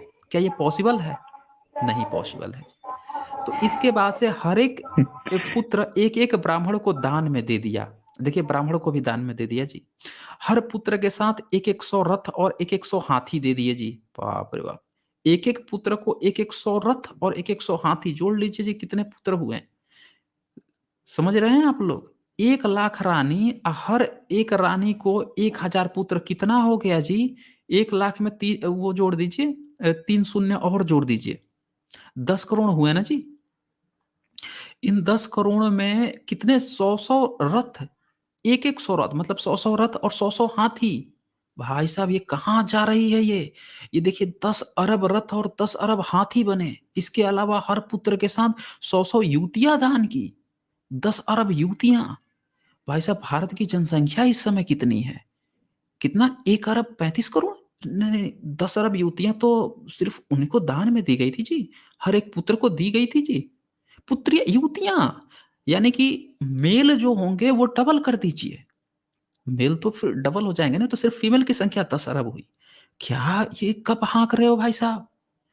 ये जवाब देते हैं डॉक्टर सुरेंद्र अज्ञात, बोलते हैं कि ये सब इतिहास है आपका, यही इतिहास है, इसको आप बता रहे हो इतिहास है ये। सोचने वाली बात है कि अच्छा चलो, ये तो चीजें आप देख ही रहे हैं। दूसरा इन्होंने दिया कि 1,60,000 गौवे, एक राजा हर रोज प्रातः 1,60,000 गौवे, 10,000 घोड़े और 1,00,000 स्वर्ण मुद्राएं दान किया करता था। यह काम वह लगातार 100 वर्ष से करता रहा। सुना आपने? काउंट कर लीजिए जी, ये देखिए कितनी बड़ी संख्या हो रही जी। मुझे तो काउंट करने का भी मन नहीं कर रहा है। ये देख लीजिए, ये देखिए 3 अरब, देख रहे हैं, 3 अरब 65 करोड़। भाई साहब, इतने स्वर्ण मुद्राएं दान की, क्या बात है। इतने घोड़े, ये घोड़े भी देख लीजिए जी। और ये देखिए, ये क्या है ये? भाई साहब, इतने बड़े, मुझे काउंट करने का नहीं मन कर रहा, इतने बड़े आंकड़े देख के। ये गप्पे लिखी हुई हैं, ये एक राजा इतना दान करता था। पूरे भारत की नहीं बात हो रही है, सिर्फ एक राजा की बात हो रही है। इतने हजार गौवे, 10,000 घोड़े, भाई साहब क्या ये नौटंकी है। चलिए जी, थर्ड पॉइंट वही अछौड़ी सेना वाला जिसके हम बता चुके हैं कि खाने पीने इतने हाथियों के खिलाने के लाने पड़ जाए पूरे भारत के, पूरे विश्व में अगर खिलाने हो ना तो इनके हालत खराब हो जाएंगी। ये देखिए घुड़सवार, ये तो हम लोग ऑलरेडी देख चुके हैं जी। इसके बाद से इन्होंने एक और गप दिखाई थी कि युद्ध में पांडवों की सेना के प्रधान सेनापति धृष्टद्युम्न और महाभारत की नायिका द्रौपदी की उत्पत्ति का जो विवरण आदि पर्व में दिया गया है, अध्याय 166 के 39 से 44 श्लोक में दिया गया है, उसमें इतिहास वाली कोई बात नहीं है। दोनों की उत्पत्ति हवन कुंड से बताई गई है। बताइए, हवन कुंड से बच्चा पैदा होता है। महर्षि याज हवन कर रहे थे, जल रही आग में से धृष्टुम और द्रौपदी निकल आए जी। यह विवरण एक जोरदार गप से कम नहीं है। क्या कभी जल रही आग की लपटों से भी आदमी पैदा होते हैं? भाई साहब, ये उन्होंने एविडेंस दिखाने शुरू किए तो फिर भाग गए लोग, फिर दोबारा कोई नाम नहीं लेता है। अच्छा ये देखिए, एक और एविडेंस इनने, महाभारत में पांडवों के प्रतिपक्षी थे दुर्योधन और उसके 99 भाई, ये धृतराष्ट्र के पुत्र थे। इनकी उत्पत्ति के बारे में इस तथाकथित इतिहास में लिखा है कि धृतराष्ट्र की पत्नी गंधारी को गर्भ तो ठहर गया, लेकिन 2 वर्ष तक बच्चा नहीं जन्मा। उसी समय उसे खबर मिली कि उसकी देवरानी कुंती के यहाँ पुत्र जन्मा है। इससे वह चिल्लाई और दुहत्थड़ मारकर अपना पेट पीटने लगी। उससे उसका गर्भपात हो गया। ऋषि व्यास ने उसके पेट से निकले मांसपिंड को धुलवाया। धुलते ही उसके 100 टुकड़े हो गए। उन टुकड़ों को उसने घी के 100 घड़े में अलग अलग रखवा दिया। कुछ समय पश्चात उन घड़ों से 100 लड़के निकले। 1 महीने पश्चात एक लड़की निकली। ये 100 लड़के दुर्योधन और उसके भाई थे। देखा आपने, लड़की भी निकली थी, बहन भी थी दुर्योधन की, और 100 भाई था। बताइए, ये सब जो है ये इतिहास है, ये चीज होता है। इन चीजों को ये लोग जो है ये बता रहे थे कि ये इतिहास ग्रंथ है। इनकी गप्पे आप पढ़ना शुरू करें, जब ये 1-2 चीजें दिखाकर बताते हैं कि ये इतिहास है जी, ये मैच कर रही है जी, ये चीज थी, तो भाई साहब उनकी गप्पे भी उठा के चेक कर लो। जब इतिहास सर है तो सारी चीजें सही निकलनी चाहिए। जी सर जी, रियलिस्ट आजाद। इसी को तो ये टेस्ट ट्यूब बेबी प्रोसेस कहते हैं कि हमारे महाभारत में ये टेस्ट ट्यूब बेबी उस टाइम हुआ करते थे। देखिए इनकी टेस्ट ट्यूब टेक्नोलॉजी क्या थी।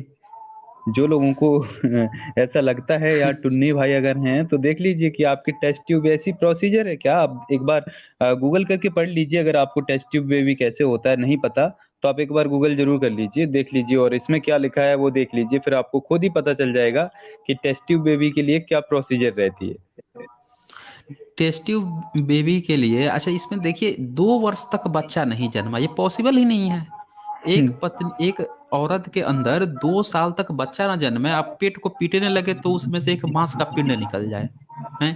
फिर उस मांस पिंड को धुलवाया जी, बताइए धुलवाया, धुलते हुए उसके 100 टुकड़े हो गए। उन टुकड़ों को उसने घी के 100 घड़ों में अलग अलग रखवा दिया। इनको केमिकल के नाम पर घी पता थी बस। उस समय केरोसिन और ये पेट्रोलियम की कोई चीज तो थी नहीं। ये लोग टेम्परेचर भी नहीं जानते थे कि टेम्परेचर कम या अधिक होना, उस पे भी इनका कुछ नहीं था। बस एक लिक्विड जानते थे, घी। अच्छा, दूध की बात ये नहीं करते थे। घी क्योंकि दूध तो कुछ दिन में खराब हो जाता है, फट जाता है, दही भी खराब हो जाती है, फट जाती है। घी ही एकमात्र ऐसी है जो नेचुरल रूम टेम्परेचर पर कुछ समय तक रहती है। तो ये लोग हर जगह घी को ही डाल देते थे। जहां पे भी थोड़ा सा समय ज्यादा लगना होता था वहां बोल देते थे कि भाई घी डाल दिया जी। यही इनका एकमात्र केमिकल था। इनको पता ही नहीं है, इसको टेस्ट ट्यूब बेबी कहते हैं, बेवकूफ सब। और सर वैसे भी इनको ये भी नहीं पता टेस्ट ट्यूब बेबी, अभी ये लोग समझते भी नहीं है भाई टेस्ट ट्यूब बेबी जो कर होता भी है उसकी प्रोसीजर भी तो देखिए। इस इंसान का स्पर्म लिया जाता है और उसके बाद फिर मादा का जो एग लिया जाता है, उन दोनों को एग लिया जाता है आर्टिफिशियली, उसका निषेचन होता है। हाँ उसका निषेचन होता है, उसके बाद माँ के गर्भाशय में डाला जाता है उसको, और ये तो घड़ों में ही पैदा करवा दिए। घी डाल उनके के, घी स्पर्म में जो डाल है गधे, कुत्ते और आसमान में उड़ने वाले पंछी जो है वो कैरी करते थे, उनमें झगड़े होते थे। इनको जी पता नहीं कौन सी लैंगिक बीमारी होती हुआ करती थी, और उसके बाद जब बच्चा पैदा करने के बाद आती थी तब ये मांस के टुकड़े गिरे जा रहे हैं, उसमें से ये गड्ढे में डाल रहे हैं। इतनी मतलब वाहियात बातें। और इनको बर्थ कैसा होता है, इंसानी जन्म कैसा होता है, इंसानी जन्म से पहले इंटरकोर्स कैसा होता है, सेक्स कैसा होता है। अगर इतनी बेसिक बुनियादी बातें इनको अगर पता नहीं है तो ये कितनी फालतू की गप्पेबाजी है। और चलो मान जी, भी लिया जी। कि महाभारत की लड़ाई इतनी पुरानी अगर हो चुकी होती सर, तो क्या इनको पाषाण युग, इनको ताम्र युग, इनको लोह युग के बारे में पता नहीं? लोह युग और ताम्र युग 9वें और 7वें शतक से, इसके पहले तो तलवारें बन नहीं सकती। धनुष बाण और जी। बाण जो थे उनके, तो इसके आगे की टेक्नोलॉजी थी नहीं, तो बंदूक हथियार तो नहीं थे इनके पास। ये ऐसे ही मारने भाले तलवार लेके कुल्हाड़ी लेके आते घूमते थे। तो लोह युग, पाषाण युग, ये बुद्ध के बाद का युग बताया गया है 7वें शतक और 9वीं शताब्दी में। तब तक तो इंसान सिर्फ पत्थर को नुकीला घिस घिस कर करता था और उसके हथियार को जो बनाता था। तो इतनी एडवांस टेक्नोलॉजी थी, लेकिन इनको खुद की टाइमलाइन नहीं पती। इतनी बेशर्मी वाली और इतनी वाहियात बात मैंने तो कभी आज तक सुनी नहीं थी, लेकिन जब मैं सोचता हूँ तो अपने धर्म ग्रंथों में पाता हूँ। जी सर। जी, जी। इसमें बहुत सारी बातें हैं। अभी तो मैंने सिर्फ़ एक छोटा-सा पोर्शन कवर किया है क्योंकि हम लोगों को ऐसा हमने सोचा था कि 1 डेढ़ घंटे में जितना कवर हो पाएगा उतना कर लेंगे। इसी के साथ मैं आज सेशन क्लोज़ करता हूँ और धन्यवाद देता हूँ फिर से द रियलिस्ट आज़ाद को। आप इसी तरह से काम करते रहें, आगे बढ़ते रहें। जी, थैंक यू। जी, जी सर, धन्यवाद तो हम आपको देते हैं। आपने इतना कीमती समय हमें दिया और सर आशा करते हैं कि आगे भी आप ऐसे ही आते रहें हमारे चैनल पे भी।